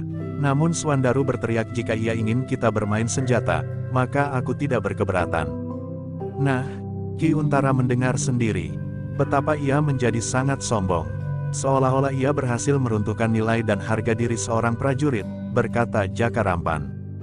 Kenapa? Justru Untara bertanya, apakah salahnya jika seseorang yang bukan prajurit mempunyai kemampuan melampaui seorang prajurit seperti kau yang justru telah merusak citra keprajuritan? Aku akan membuktikan bahwa aku adalah seorang prajurit yang baik, berkata Jaka Rampan, karena itu beri aku kesempatan bertempur dengan senjata. Kau dengar jawabku? Tidak, kau tidak dapat memaksaku, berkata Untara. Sebaiknya biarlah aku menyelesaikan persoalanku sendiri. Kau tidak perlu turut campur, bentak Jaka Rampan. Wajah Untara menjadi merah. Dengan nada berat ia bertanya kepada Jaka Rampan, kau berhadapan dengan siapa?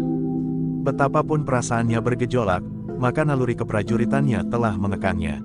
Karena itu, suaranya pun telah menyusut ketika ia kemudian menjawab, Senapati besar di Jati Anom. Lakukan perintahku, geram Untara. Jaka Rampan tidak menjawab, namun Swandarulah yang hampir berteriak beri kesempatan kepadanya bermain senjata. Aku akan menerima tantangannya. Tidak, suara Untara masih tetap tegas, aku perintahkan, pertarungan ini dianggap selesai. Semua kembali ke tempatnya masing-masing. Tetapi aku bukan seorang prajurit yang harus tunduk kepada perintah senapati yang manapun. Swandaru ternyata masih juga berusaha mendesak. Tetapi Ki Demanglah yang datang kepadanya. Katanya, dalam keadaan yang gawat, senapati akan dapat bertugas menangani semua persoalan yang berhubungan dengan pengamanan satu lingkungan. Seandainya kau dapat tidak tunduk pada perintah seorang senapati sekarang ini, lalu kau akan berkelahi melawan siapa? Nah, sekarang kau dengar.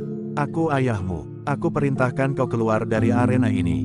Swandaru memandang ayahnya dengan ungkapan kekecewaannya. Ketika ia kemudian memandang Agung Sedayu dan Gelaga Putih, maka agaknya mereka pun sependapat dengan Ki Demang. Namun dalam keraguan-raguan itu Pandanwangi telah mendekatinya. Tanpa berkata apapun juga Pandanwangi telah membimbing Swandaru keluar dari arena seperti membimbing seorang anak yang kebingungan. Mengambil cambuk Swandaru yang dilepas dan kemudian membawanya masuk lewat seketeng. Agung Sedayu menarik nafas dalam-dalam. Sejenak kemudian, maka Ki Demang pun telah mempersilahkan tamu-tamunya untuk kembali naik ke pendapa. Tetapi agaknya mereka tidak terlalu lama duduk di peringgitan. Untara segera mempersiapkan diri untuk langsung pergi ke Mataram. Ia tidak boleh menunda persoalan itu terlalu lama. Persoalan Jaka Rampan dan Gondang Bangah harus segera ditangani. Mereka tentu sudah meninggalkan kesatuan mereka tanpa diketahui oleh senapati yang membawahinya langsung, atau dengan cara yang tidak wajar mendapat izin justru membawa pasukan meskipun jumlahnya terlalu kecil, sehingga Jaka Rampan harus menambah pasukannya dalam perjalanan.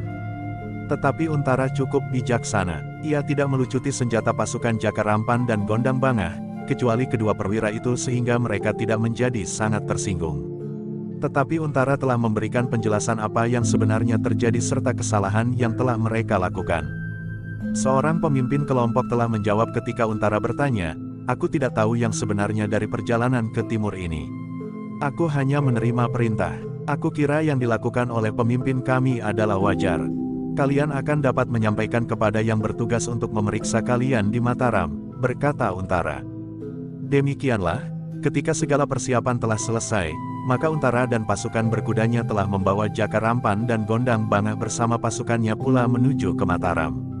Kuda-kuda dari pasukan Untara yang ditinggalkan di luar padukuhan induk Kademangan Sangkal Putung telah diambil dan dibawa ke halaman Kademangan. Semakin cepat persoalan ini selesai, semakin baik, berkata Untara. Demikianlah maka sejenak kemudian iring-iringan prajurit Mataram telah meninggalkan Kademangan Sangkal Putung. Untara menolak ketika Ki Demang mempersilahkannya menunggu agar disediakan makan bagi para prajurit seluruhnya. Seorang senapati yang berdiri tegak pada hak dan kewajibannya, desis Ki Demang. Agung Sedayu menarik nafas dalam-dalam. Bagaimanapun juga ada kebanggaan yang bergetar di dalam dada Agung Sedayu, bahwa kakaknya dalam keadaan yang bagaimanapun juga tetap tegak pada pageran seorang prajurit. Sejenak kemudian maka halaman Kademangan Sangkal Putung itu pun telah menjadi lengang. Beberapa pengawal masih tetap berjaga-jaga, sementara Ki Demang telah mempersilahkan para bebahu yang ingin beristirahat untuk pulang. Kecuali Ki Jagabaya yang masih akan berada di Kademangan bersama beberapa orang pengawal. Agung Sedayu, Gelagah Putih dan Sekar Mirah pun telah meninggalkan peringgitan pula. Sementara di ruang dalam Swandaru duduk bersama Pandanwangi. Ketika Ki Demang telah meninggalkan peringgitan, maka ia pun telah duduk bersama Swandaru pula. Aku menyesal bahwa aku tidak diperkenankan untuk bertempur dengan senjata, geram Swandaru. Sudahlah Kakang, potong Pandanwangi. Ki Untara telah memerintahkan menghentikan pertandingan itu. Untara telah memerintahkan kepada Jaka Rampan untuk berhenti. Jika kau nekat ingin berkelahi, kau tidak akan mempunyai lawan, berkata Ki Demang. Jaka Rampan tentu akan memaksa juga, jawab Swandaru. Tetapi kau tahu sikap Untara, sahut Ki Demang. Swandaru menundukkan kepalanya, tetapi kekecewaannya masih membayang di wajahnya. Dengan nada rendah ia berkata, jika perkelahian dengan senjata itu berlangsung, maka aku dapat melakukan untuk beberapa sasaran sekaligus. Kecuali memenuhi keinginan Kakang Untara, aku pun dapat menunjukkan kepada Kakang Agung Sedayu, tataran yang dapat aku capai, sehingga akan dapat mendorongnya untuk sedikit memberikan perhatian kepada ilmunya. Agung Sedayu sudah bukan anak-anak, berkata Ki Demang, ia tentu dapat menempatkan dalam dunianya. Sudah bertimbun pengalaman di dalam dirinya. Justru karena itu, ia terlalu yakin akan kemampuan yang sudah dimilikinya. Berkali-kali Kakang Agung Sedayu mengalami luka parah jika ia berhadapan dengan lawan yang berilmu tinggi. Tetapi pengalaman yang pahit itu tidak menderanya untuk meningkatkan ilmunya, desis Swandaru. Jangan berprasangka begitu, berkata Ki Demang, jika kau menilai seseorang yang terluka di pertempuran, maka kau harus menilai kedua-duanya. Jika lawannya berkemampuan jauh lebih rendah, maka seseorang tidak akan mengalami sesuatu. Jika keduanya ilmunya seimbang, maka kemungkinan yang buruk akan dapat terjadi pada kedua-duanya. Hal itu berlaku untuk segala tataran. Yang berilmu rendah pun akan dapat terjadi seperti itu. Apalagi yang berilmu tinggi. Apakah ayah menilai ilmu Jaka Rampan terlalu rendah? Bertanya Swandaru. Aku tidak mengatakan pertempuran yang baru saja terjadi. Aku mengatakan sesuatu yang berlaku umum. Seandainya ilmu Jaka Rampan dan ilmumu seimbang, maka keadaannya tentu berbeda, berkata Ki Demang. Pengakuan seperti itulah yang ingin aku pancing dari Kakang Agung Sedayu, berkata Swandaru. Jika ia mengakui bahwa ilmu Jaka Rampan cukup tinggi, maka ia akan menilai kemampuanku yang berada di atas kemampuan Jaka Rampan yang dibuktikan oleh keputusan Kakang Untara. Ki Demang mengangguk-angguk. Sebenarnya ia kurang pendapat dengan Swandaru. Tetapi sulit bagi Ki Demang untuk menyusun pendapatnya itu dalam kalimat yang dapat diucapkan. Sedangkan Pandanwangi merasa lebih baik untuk berdiam diri dan tidak mencampuri pembicaraan antara ayah dan anak laki-lakinya itu, meskipun terasa hatinya juga tergelitik karenanya. Namun dalam pada itu, Ki Demang pun kemudian berkata, sudahlah. Beristirahatlah, mungkin kau letih.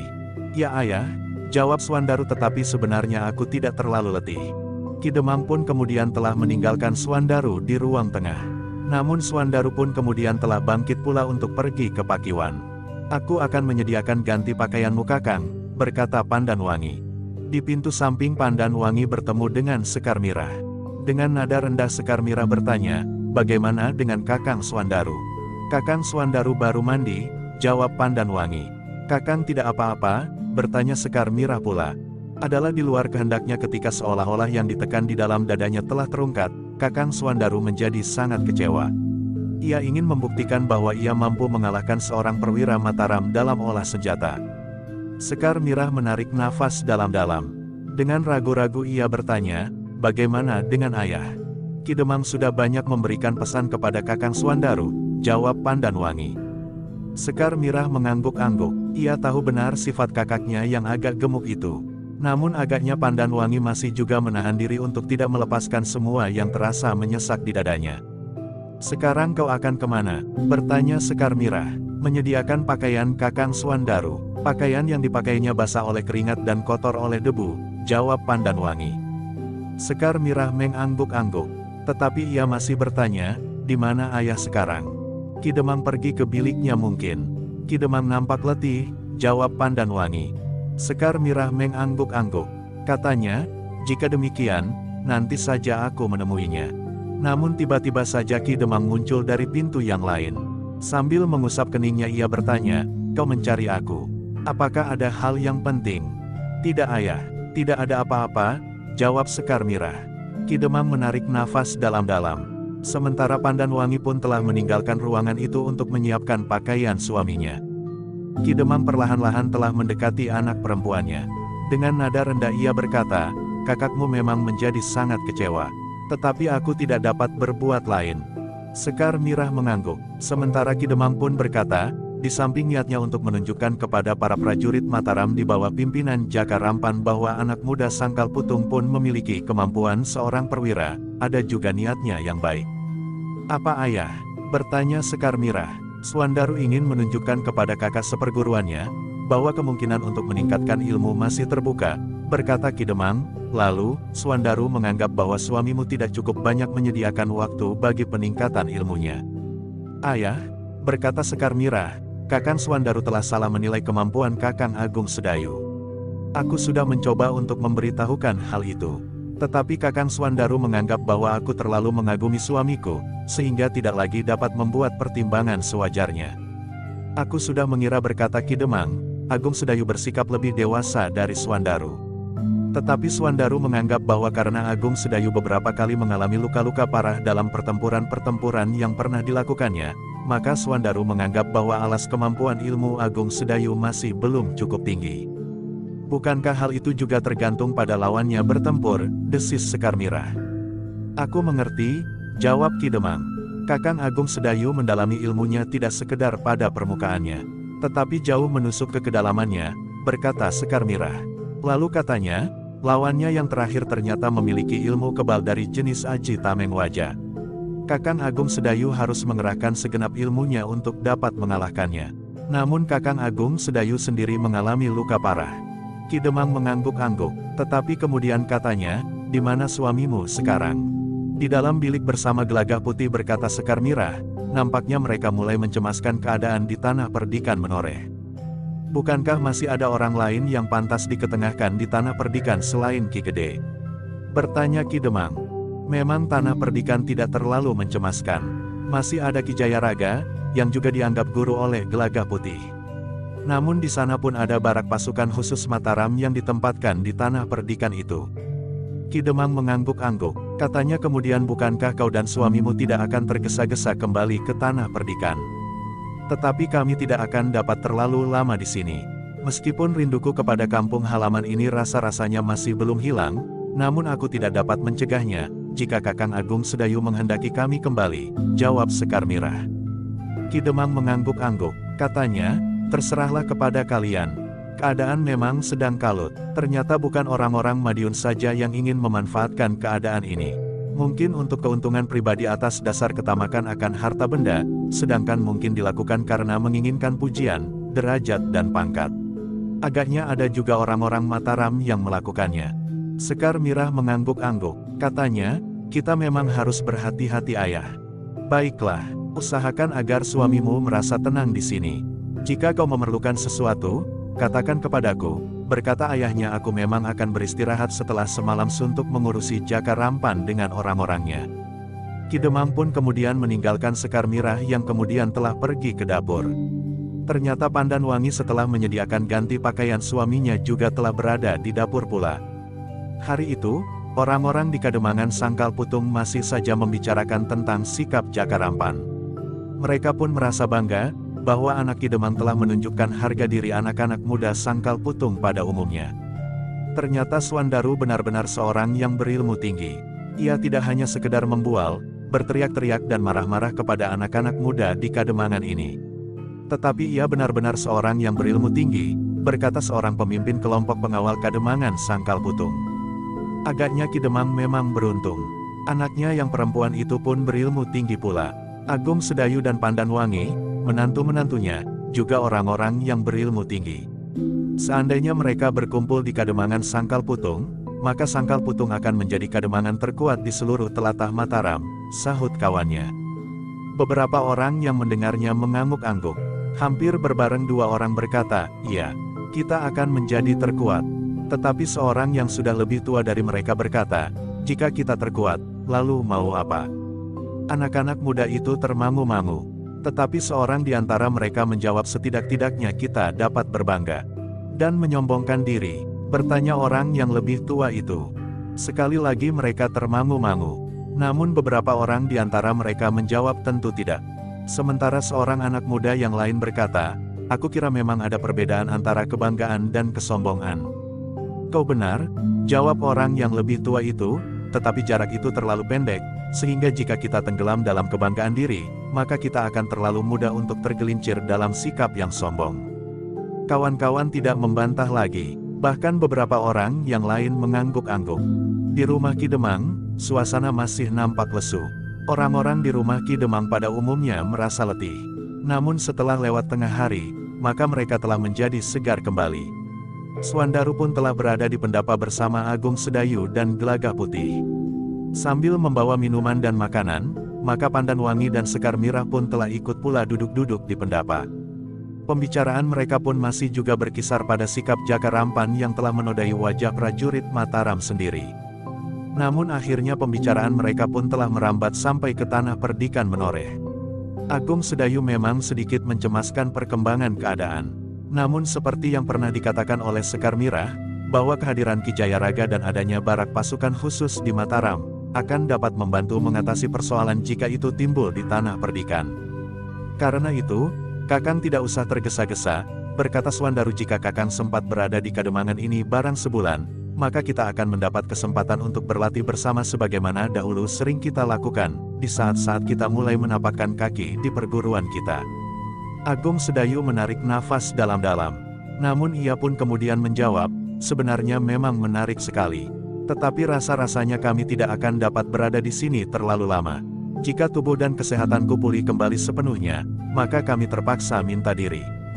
Tetapi bukankah seperti Kakang katakan, bahwa tanah perdikan tidak perlu terlalu dicemaskan? Bertanya Swandaru. Sebenarnya itu adalah pernyataan sekedar untuk menenangkan diri.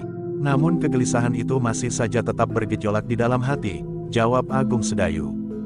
Jika demikian, kita pergunakan kesempatan yang ada betapapun sempitnya, berkata Swandaru, bukankah kita dapat memanfaatkannya untuk membuat perbandingan ilmu? Bukan dengan maksud apa-apa, tetapi sewajarnya lah bahwa sebagai saudara seperguruan kita sekali-sekali berlatih bersama. Agung Sedayu tersenyum, namun jawabnya, aku sebenarnya ingin sekali melakukannya.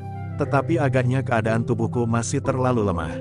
Swandaru mengerutkan keningnya, dipandanginya Agung Sedayu sejenak, lalu katanya, bukankah keadaan Kakang sudah baik? Biasakan bergerak kembali agar kau benar-benar segera pulih. Tetapi jika kau masih saja merasa dirimu sakit dan lemah, maka kau benar-benar memerlukan waktu yang lebih lama lagi untuk merasa pulih kembali. Agung Sedayu mengerutkan keningnya, bagaimanapun juga hatinya mulai terasa tergelitik oleh sikap Swandaru. Tetapi Sekar Mirah mencoba untuk menengahi. Kakang Agung Sedayu akan menilai dirinya sendiri. Jika ia sudah merasa benar-benar pulih, aku kira Kakang Agung Sedayu tidak akan berkeberatan. Swandaru memandang adiknya sekilas, tetapi ia menahan kata-kata yang hampir saja terloncat dari bibirnya, jangan terlalu kau manjakan suamimu. Tetapi untunglah bahwa dalam keadaan tertentu, Swandaru dapat juga menahan diri. Yang mereka bicarakan kemudian adalah persoalan-persoalan lain meskipun masih juga menyangkut perkembangan Kademangan Sangkal Putung dan tanah perdikan Menoreh. Ternyata bahwa kehadiran Sekar Mirah untuk melihat rumah serta kampung halamannya telah membuat Pandan Wangi menjadi rindu pula pada tanah perdikannya. Tetapi menyadari keadaannya, maka Pandan Wangi memang tidak ingin dalam waktu dekat pergi ke tanah perdikan. Aku tidak ingin melakukan perjalanan dalam keadaan seperti ini, berkata Pandan Wangi. Syukurlah jika Ki Gede sempat menengokmu, desis Swandaru sambil tersenyum. Jika Ki Gede mengetahui, maka Ki Gede tentu akan mencari kesempatan datang ke Kademangan ini, berkata Agung Sedayu. Setidak-tidaknya menjelang selapan, desis Sekar Mirah sambil tersenyum. Terlalu lama, sahut Pandan Wangi. Tetapi Swandaru menyahut, kau kira Ki Gede dapat begitu saja meninggalkan tanah perdikan dalam suasana seperti ini? Ada dua hal yang harus diperhatikan. Tanah perdikan yang ditinggalkannya dan keselamatan Ki Gede sendiri dalam perjalanan. Tetapi tentu tidak demikian dengan seorang kepala tanah perdikan. Pandan Wangi mengangguk-angguk, ia pun mengerti sebagaimana dikatakan oleh suaminya. Pembicaraan mereka pun terputus ketika seorang pelayan memberitahukan bahwa mereka telah mempersiapkan makan siang di ruang dalam. Oh, desis Pandan Wangi, ternyata aku terlalu asik di sini sehingga aku tidak melihat bagaimana makan siang itu dipersiapkan. Tunggulah sebentar, aku akan membenahinya. Adalah menjadi kebiasaan Pandan Wangi untuk mengatur sendiri makan terutama jika sedang ada tamu. Karena itu, maka ia pun segera meninggalkan pendapa menuju ke ruang dalam. Namun Sekar Mirah pun telah mengikutinya pula ke ruang dalam. Baru sejenak kemudian, Pandan Wangi mempersilahkan mereka yang ada di pendapa masuk ke ruang dalam untuk makan. Demikianlah, Agung Sedayu dan Sekar Mirah tinggal beberapa hari di Sangkal Putung. Yang sering menjadi pening adalah Gelagah Putih jika ia mendengar Suandaru memberikan beberapa pesan kepada Agung Sedayu. Ia tidak mengerti, bagaimana Agung Sedayu dapat dengan sabar mendengarkannya. Dalam pada itu, pada satu kesempatan, selagi Untara sedang melakukan tugas meronda bersama beberapa orang prajuritnya, telah singgah di Sangkal Putung. Untara sekedar ingin memberitahukan kepada Ki Demang bahwa Jaka Rampan dan Gondang Bangah telah diserahkan kepada seorang senapati yang ditunjuk untuk menanganinya. Aku sempat menghadap langsung Panembahan Senapati, berkata Untara. Lalu, ternyata Panembahan Senapati menjadi sangat prihatin. Tetapi Panembahan Senapati belum dapat dengan cepat memecahkan hubungannya dengan Madiun. Bahkan nampaknya persoalan Pajang justru akan dapat menambah jarak itu. Persoalan Pajang yang mana? Bertanya Agung Sedayu yang ikut mendengarkan pula. Pengganti Pangeran Benawa, jawab Untara. Agung Sedayu menarik nafas dalam-dalam. Ia memang sudah menduga bahwa hal itu akan dapat menjadi persoalan baru bagi Mataram dan Madiun. Sementara di kedua belah pihak terdapat orang-orang yang tamak dan ingin memanfaatkan keadaan itu. Atau mereka yang kurang dapat mengendalikan diri dan ingin bertindak sendiri-sendiri. Dalam pada itu Untara pun telah menceritakan pula, bagaimana mungkin Jaka Rampan dan Gondang Bangah meninggalkan kesatuannya dengan membawa prajurit. Ternyata bahwa perintah bagi keduanya adalah menangkap sekelompok penjahat yang mengganggu ketenangan satu lingkungan. Jaka Rampan seharusnya mendapat tugas ke Delingo karena di daerah itu telah timbul keributan. Sekelompok orang telah berusaha menguasai kehidupan beberapa kademangan di Delingo. Sedangkan Gondang Bangah harus pergi ke daerah pesisir selatan, karena keadaan yang hampir sama. Tetapi keduanya telah bersepakat untuk melakukan tindakan sendiri. Sudah tentu pada keduanya terdapat pamrih pribadi yang baru akan diketahui setelah keduanya menjalani pemeriksaan. Yang mendengarkan keterangan Untara itu mengangguk-angguk. Sementara itu Untara pun berpesan pula hati-hatilah untuk seterusnya. Ki Demang dan mereka yang mendengarkan keterangan Untara itu mengangguk-angguk. Mereka memang harus berhati-hati. Banyak hal yang dapat terjadi. Bahkan kadang-kadang di luar dugaan mereka sama sekali. Dalam pada itu, ketika Untara meninggalkan Sangkal Putung, maka Agung Sedayu pun sekaligus minta diri, bahwa dalam waktu dekat, ia akan langsung kembali ke tanah perdikan Menoreh. Tolong Kakang. Mohon dalam saat-saat tertentu Kakang menyempatkan diri menengok guru dan Paman Widura di padepokan kecil itu, berkata Agung Sedayu. Untara tersenyum. Katanya, rasa-rasanya aku juga ingin sering berada di padepokan itu bersama Paman Widura. Ilmu yang membekali kami berdua bersumber dari mata air yang sama. Meskipun rasa-rasanya aku sudah terlalu tua, apalagi Paman Widura, tetapi tidak ada salahnya jika kami berusaha untuk menyegarkan ilmu kami. Agung Sedayu pun tersenyum pula. Sementara Suandaru menyahut tidak ada salahnya Kakang. Waktu untuk meningkatkan ilmu tidak dibatasi oleh umur seseorang. Untara tertawa. Namun sejenak kemudian, ia telah meninggalkan rumah Ki Demang Sangkal Putung. Adalah di luar dugaan ketika tiba-tiba saja Suandaru berkata hampir berbisik di telinga Agung Sedayu, "Nah, kau dengar Kakang." Sementara Kakang Untara pun merasa perlu untuk meningkatkan ilmunya. Apalagi Kakang Agung Sedayu yang lebih muda. Seharusnya Kakang menyediakan waktu lebih banyak lagi untuk menekuni ilmu. Besok, jika Kakang kembali ke tanah perdikan, silahkan membawa kitab yang dipinjamkan oleh guru kepada kita. Kakang tidak perlu tergesa-gesa mengembalikan. Maksudku, kita tidak perlu terikat pada batas waktu 3 bulan di tempat masing-masing. Telinga Gelagah Putih yang ikut mendengar meskipun perlahan-lahan sekali, terasa menjadi panas. Sementara itu Agung Sedayu menjawab lirih, "Terima kasih Adi Suandaru. Sebenarnya lah, Suandaru telah menyiapkan kitab yang dipinjamkan oleh Kiai Gringsing kepada 2 muridnya." Kiai Gringsing memang menyerahkan perkembangan ilmu murid-muridnya kepada kedua muridnya itu sendiri. Menurut penilaian Kiai Gringsing, ilmu Agung Sedayu lah yang maju lebih cepat dari ilmu Suandaru. Dalam pada itu, pada hari yang telah disepakati oleh Agung Sedayu dan Sekar Mirah, maka keduanya bersama Gelagah Putih telah minta diri kepada Ki Demang dan seluruh keluarga Kademangan Sangkal Putung. Sebenarnya mereka memang masih ingin menahan Agung Sedayu suami istri dan Gelagah Putih, tetapi agaknya keadaan yang gawat telah membuat ketiganya tidak dapat terlalu lama meninggalkan tanah perdikan. "Waktuku terlalu lama habis dirampas oleh luka-luka di Jati Anom," desis Agung Sedayu. "Baiklah, berkata Ki Demang. Lain kali, syukurlah jika suasana menjadi cepat cerah, kalian akan datang lagi untuk waktu yang lebih lama di Kademangan Sangkal Putung ini. Sekar Mirah ternyata harus berjuang melawan air matanya yang mengembang di pelupuk. Apalagi ketika ia minta diri kepada Pandan Wangi. Betapapun ia berusaha, namun setitik air memang telah menetas dari matanya yang basah. Sehingga Pandan Wangi pun harus mengusap matanya sendiri yang menjadi panas. Kurnia itu akan datang pada waktunya, bisik Pandan Wangi. Sekar Mirah mengangguk. Demikianlah, maka beberapa saat kemudian, selagi matahari mulai naik, mereka telah meninggalkan Sangka Putung. Keluarga Ki Demang telah mengantar mereka sampai ke pintu gerbang. Swandaru memang menawarkan beberapa orang pegawai untuk mengantar mereka, tetapi sambil tersenyum Agung Sedayu berkata, "Terima kasih Adi. Agaknya kami akan tidak terganggu di perjalanan." Sejenak kemudian, maka ketiga orang itu telah berpacu di bulak-bulak persawahan Kademangan Sangkal Putung. Beberapa orang yang melihat mereka telah menyapa dan bertanya, apakah mereka akan kembali ke tanah perdikan. Seorang perempuan yang sedang menyiangi sawahnya telah naik ke pematang sambil bertanya, "Kau tidak menunggu mbokayumu sampai melahirkan?" Sekar Mirah tersenyum, berapapun hatinya tersentuh. Jawabnya, "Kami akan segera kembali lagi Bibi."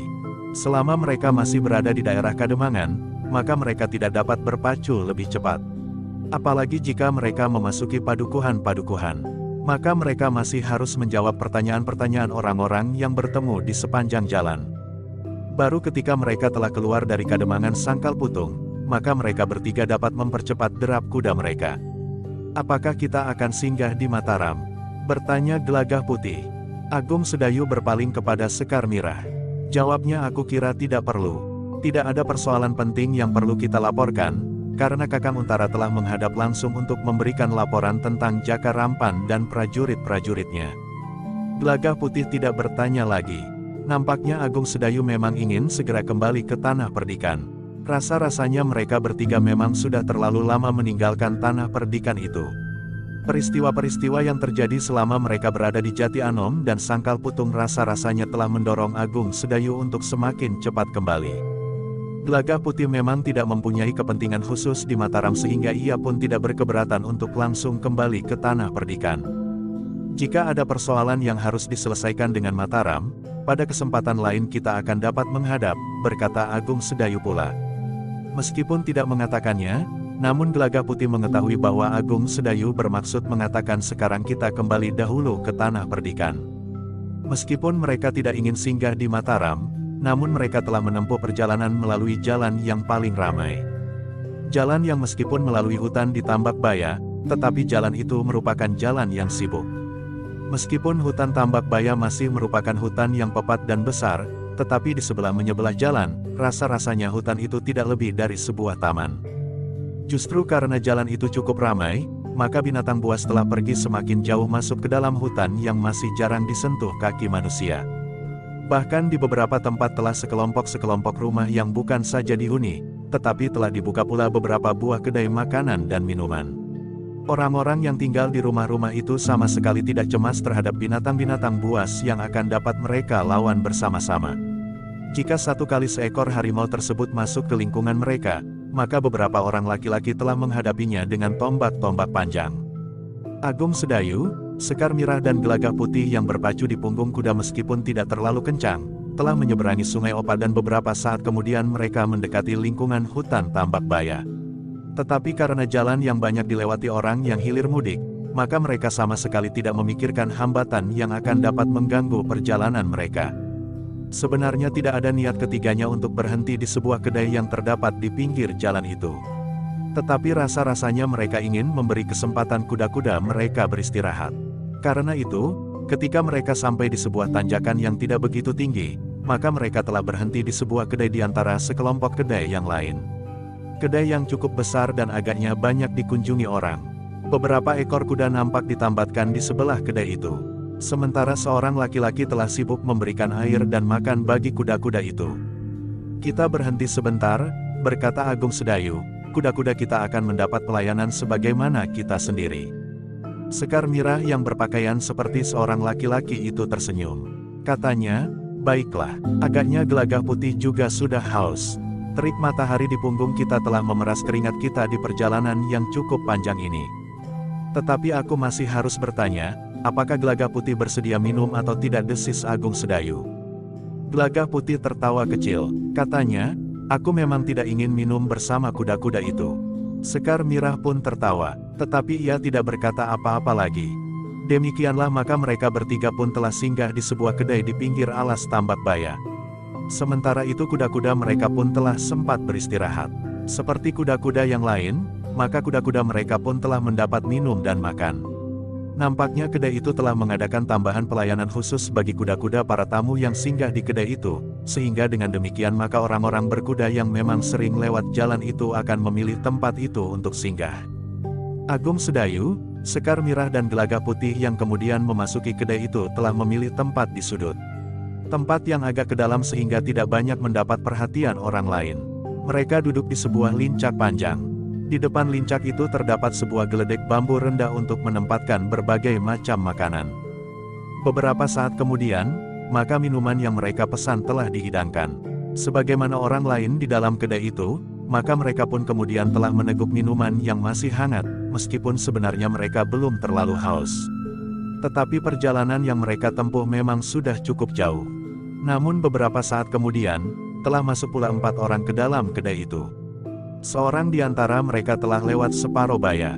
Rambutnya selembar-selembar yang berjuntai di bawah ikat kepalanya telah nampak keputih-putihan, sebagaimana kumis dan janggutnya yang lebat tetapi tidak terlalu panjang. Sedangkan 3 orang lainnya masih nampak agak lebih muda. Bahkan seorang di antaranya nampaknya masih seumur dengan Agung Sedayu. Ternyata keempat orang itu telah memperhatikan Agung Sedayu sejenak. Mereka pun kemudian melangkah dan duduk di lincak panjang di hadapannya. Agung Sedayu mengerutkan keningnya. Sekar Mirah dan Gelagah Putih pun sempat memperhatikan mereka sekilas. Namun mereka tidak lagi menghiraukan keempat orang itu, kecuali Agung Sedayu yang sempat berkata kepada orang yang tertawa itu, marilah minum Kisanak. Orang itu mengangguk ramah. Dengan nada rendah ia menjawab, silahkan Kisanak. Kami baru akan memesan. Ketika kemudian Agung Sedayu meneguk minumannya, maka orang-orang itu pun telah memesan minuman pula. Beberapa saat mereka saling berdiam diri.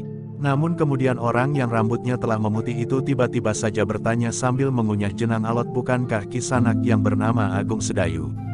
Agung Sedayu mengerutkan keningnya, ia pun sedang makan sepotong pondo beras. Ya Kisanak, jawab Agung Sedayu setelah menelan makanan di kerongkongannya, aku minta maaf, bahwa agaknya aku agak lupa kepada Kisanak, seandainya kami sudah pernah berkenalan sebelumnya. Orang itu tersenyum, sementara Sekar Mirah dan Gelagah Putih pun nampaknya tertarik kepada pertanyaan itu. Tetapi jawab orang itu, kita memang belum pernah berkenalan, Kisanak. Oh, Agung Sedayu mengangguk-angguk. Kami hanya mengenal Kisanak karena kemasyhuran nama Kisanak. Meskipun beberapa saat yang lalu, Kisanak mengalami luka berat dalam satu pertempuran di Jati Anom, berkata orang itu pula. Agung Sedayu menarik nafas dalam-dalam. Dengan nada datar ia bertanya, dari mana Kisanak mengetahui? Orang-orang terkenal sebagaimana murid-murid Kiai Gringsing tentu lebih banyak diketahui orang tentang keadaannya, jawab orang itu. Siapa sebenarnya Kisanak? Mungkin sahabat Kiai Gringsing atau orang yang dekat dengannya, bertanya Agung Sedayu. Orang itu tersenyum, potongan terakhir dari jenang alotnya telah ditelannya. Katanya, Kisanak, kami memang harus kagum terhadap murid-murid Kiai Gringsing yang perkasa. Kisanak adalah murid yang tertua. Sementara Swandaru, murid muda pun memiliki kemampuan yang luar biasa. Aku tidak yakin bahwa kemampuan Swandaru memang berada di atas kemampuan Agung Sedayu. Aku tidak tahu apa yang Kisanak katakan, desis Agung Sedayu. Beberapa orang sering mendengar Swandaru mengeluh bahwa kakak seperguruannya agak kurang menyediakan waktunya untuk berada di dalam sanggar karena kesibukannya. Agung Sedayu lebih senang berada di bendungan daripada berada di dalam sanggar. Karena itu, menurut Swandaru, kemampuan Agung Sedayu lambat sekali berkembang. Tidak sebagaimana terjadi pada Swandaru, berkata orang itu. Agung Sedayu menarik nafas dalam-dalam. Katanya, agaknya saudara banyak mengetahui tentang keadaan kami. Aku telah berusaha untuk mengetahuinya, berkata orang itu. Beberapa hari terakhir aku mencoba untuk mengenal dari dekat murid-murid Kiai Gringsing yang terkenal itu. Kisanak, sahut Agung Sedayu, nampaknya Kisanak telah membuang waktu untuk kepentingan itu. Apa sebenarnya yang Kisanak kehendaki? Orang itu tertawa, katanya, Suandaru adalah seorang anak muda yang perkasa. Ia dikelilingi oleh sepasukan kademangan yang memiliki kemampuan seorang prajurit. Karena itu, sulit bagiku untuk berurusan dengan anak muda itu. Agung Sedayu mulai menjadi berdebar-debar, sementara orang itu berkata selanjutnya, jika aku memaksa diri, maka aku akan berhadapan dengan sepasukan pengawal yang kuat. Betapapun tinggi ilmu seseorang, tetapi jumlah yang banyak akan ikut menentukan kekuatan salah satu pihak. Aku tidak mengerti Kisanak, berkata Agung Sedayu. Agung Sedayu, berkata orang itu dengan kesan wajah yang tidak berubah. Lalu katanya, aku adalah guru Jaka Rampan. Oh, Agung Sedayu mengangguk-angguk. Karena aku tidak dapat dengan serta-merta membalas sakit hati muridku terhadap Suandaru yang selain mampu menjebaknya, juga mengalahkannya dalam perang tanding yang tidak tuntas, maka aku telah memilih sasaran yang lain. Menurut pendengaranku, kaulah yang telah merencanakan mengirimkan penghubung ke Jati Anom untuk menjebak muridku, berkata orang itu. Agung Sedayu masih saja mengangguk-angguk. Katanya, aku menangkap maksud Kisanak. Jadi Kisanak merasa sakit hati karena Jaka Rampan ditangkap oleh senapati besar di Jati Anom. Ya, dan senapati itu adalah kakak kandungmu. Jadi ada beberapa alasan jika aku menemuimu setelah Jaka Rampan ditangkap, berkata orang itu. Lalu maksud Kisanak, bertanya Agung Sedayu. Maaf Agung Sedayu, berkata orang itu dengan sikap yang tidak berubah, kami ingin mempersilahkanmu singgah di padepokanku. Agung Sedayu termangu-mangu sejenak. Namun kemudian katanya, maaf Kisanak, aku mempunyai tugas yang harus aku selesaikan di Tanah Perdikan. Aku tahu Agung Sedayu, jawab orang itu agaknya kau ingin segera kembali ke Tanah Perdikan. Aku memang mengambil kesempatan ini untuk mengikutimu dan mempersilahkanmu singgah di padepokan. Maaf Kisanak, jawab Agung Sedayu sudah aku katakan, aku tidak mempunyai banyak waktu. Orang itu tersenyum. Namun sementara itu Gelagah Putih dan Sekar Mirah pun menjadi tegang. Tetapi sikap orang itu tidak berubah. Ia masih saja berbicara perlahan sambil tersenyum-senyum, sehingga orang-orang yang ada di kedai itu sama sekali tidak tertarik pada pembicaraan mereka. Sedangkan Agung Sedayu pun menanggapinya dengan cara yang sama pula. Agung Sedayu, berkata orang itu, aku menawarkan satu pemecahan yang baik. Kau sajalah yang singgah di padepokanku. Biarlah kedua orang yang bersamamu, istri dan adik sepupumu itu kembali ke Sangkal Putung dan mengabarkan kepada Untara, bahwa kau telah singgah di padepokanku. Kau akan aku persilahkan meninggalkan padepokan tanpa luka seujung duri pun jika Jaka Rampan pun kembali dengan selamat. Aku tidak peduli apa yang akan terjadi dengan Gondang Bangah dan prajurit-prajurit yang lain. Yang penting bagiku adalah Jaka Rampan, Untara tentu dapat mengusahakan agar Jaka Rampan dibebaskan demi keselamatan adiknya. Tetapi jika Jaka Rampan tidak dibebaskan, maka kau pun tidak akan aku persilahkan meninggalkan padepokanku sepanjang waktu yang diperlukan oleh Jaka Rampan menjalani hukumannya. Sedangkan jika ternyata kemudian bahwa Jaka Rampan dihukum mati, dengan menyesal hukuman yang serupa akan kau alami. Nah, bukankah itu satu penyelesaian yang adil? Agung Sedayu masih meneguk minuman hangatnya. Bahkan ia masih juga memungut sepotong tasik yang liat. Tanpa kegelisahan pada nada suaranya, Agung Sedayu mempersilahkan, tasikan ini manis sekali Kisanak. Guru Jaka Rampan itu mengerutkan keningnya. Ia memang menjadi berdebar-debar melihat sikap Agung Sedayu. Orang yang disebut saudara tua seperguruan anak Demang Sangkal Putung ini bersikap tenang sekali menghadapi kesulitan. Kisanak, berkata guru Jaka Rampan itu, nampaknya kau tidak menyadari apa yang dapat terjadi dengan dirimu. Kau agaknya masih terpengaruh perkelahian yang terjadi di halaman Kademangan Sangkal Putung. Ingat Agung Sedayu, aku adalah guru Jaka Rampan. Kau jangan mengukur ilmuku dengan ilmu Jaka Rampan yang ternyata dapat dikalahkan oleh adik seperguruanmu itu. Kisanak, berkata Agung Sedayu aku tidak pernah merendahkan ilmu seseorang. Juga ilmu Jaka Rampan, apalagi gurunya. Tetapi bagiku lebih baik bersikap wajar daripada aku harus berteriak-teriak marah dan mengumpatmu sekarang ini. Karena dengan demikian maka kita akan dapat mengganggu ketenangan kedai ini. Bukankah Kisanak sudah bersikap demikian? Orang itu menarik nafas dalam-dalam. Kemudian katanya, nah, kau tidak menjumpai pilihan lain Agung Sedayu. Kenapa tidak? Jawab Agung Sedayu aku berhak menentukan apakah aku akan singgah atau tidak. Agung Sedayu, kau kira aku tidak akan dapat memaksamu? Bertanya guru Jaka Rampan itu.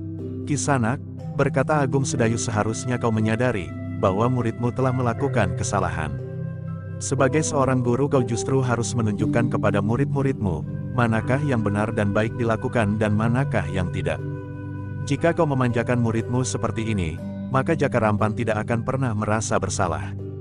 Sementara itu, Mataram adalah sebuah negara yang mempunyai pageran. Sudah sewajarnya lah bahwa setiap orang, termasuk para prajurit di Mataram, harus mentaati pageran-pageran yang berlaku di Mataram. Nah, sebaiknya kau temui muridmu itu dan kau nasihati agar Jakarampan menerima hukuman yang akan diletakkan di pundaknya dengan penuh penyesalan. Dengan demikian, maka Jakarampan tidak akan jatuh ke dalam kesalahan lagi di kemudian hari. Orang itu mengangguk-angguk, katanya, agaknya Untara sempat juga memberimu beberapa petunjuk. Tetapi ingat Agung Sedayu, aku bukan prajurit Mataram yang tunduk pada pageran seorang prajurit. Ketahuilah, kesalahan yang sebenarnya tidak terletak pada Jakarampan. Ia hanya menjalankan perintahku. Ada dendamku kepada saudara seperguruanku yang tinggal di belakang garis pertahanan Madiun. Jika Jakarampan sempat mempergunakan pasukannya, maka aku akan dapat menuntut balas, sementara gerakan Jakarampan itu akan dapat memberikan keuntungan yang besar bagi Mataram. Tetapi ternyata Senapati Untara itu berjiwa kerdil yang hanya berpegang pada pageran yang mati tanpa kebijaksanaan. Apakah yang kau maksud kebijaksanaan dari satu pageran? Bertanya Agung Sedayu. Apakah bedanya kebijaksanaan atas satu pageran dengan penyimpangan? Bersambung ke jilid 232.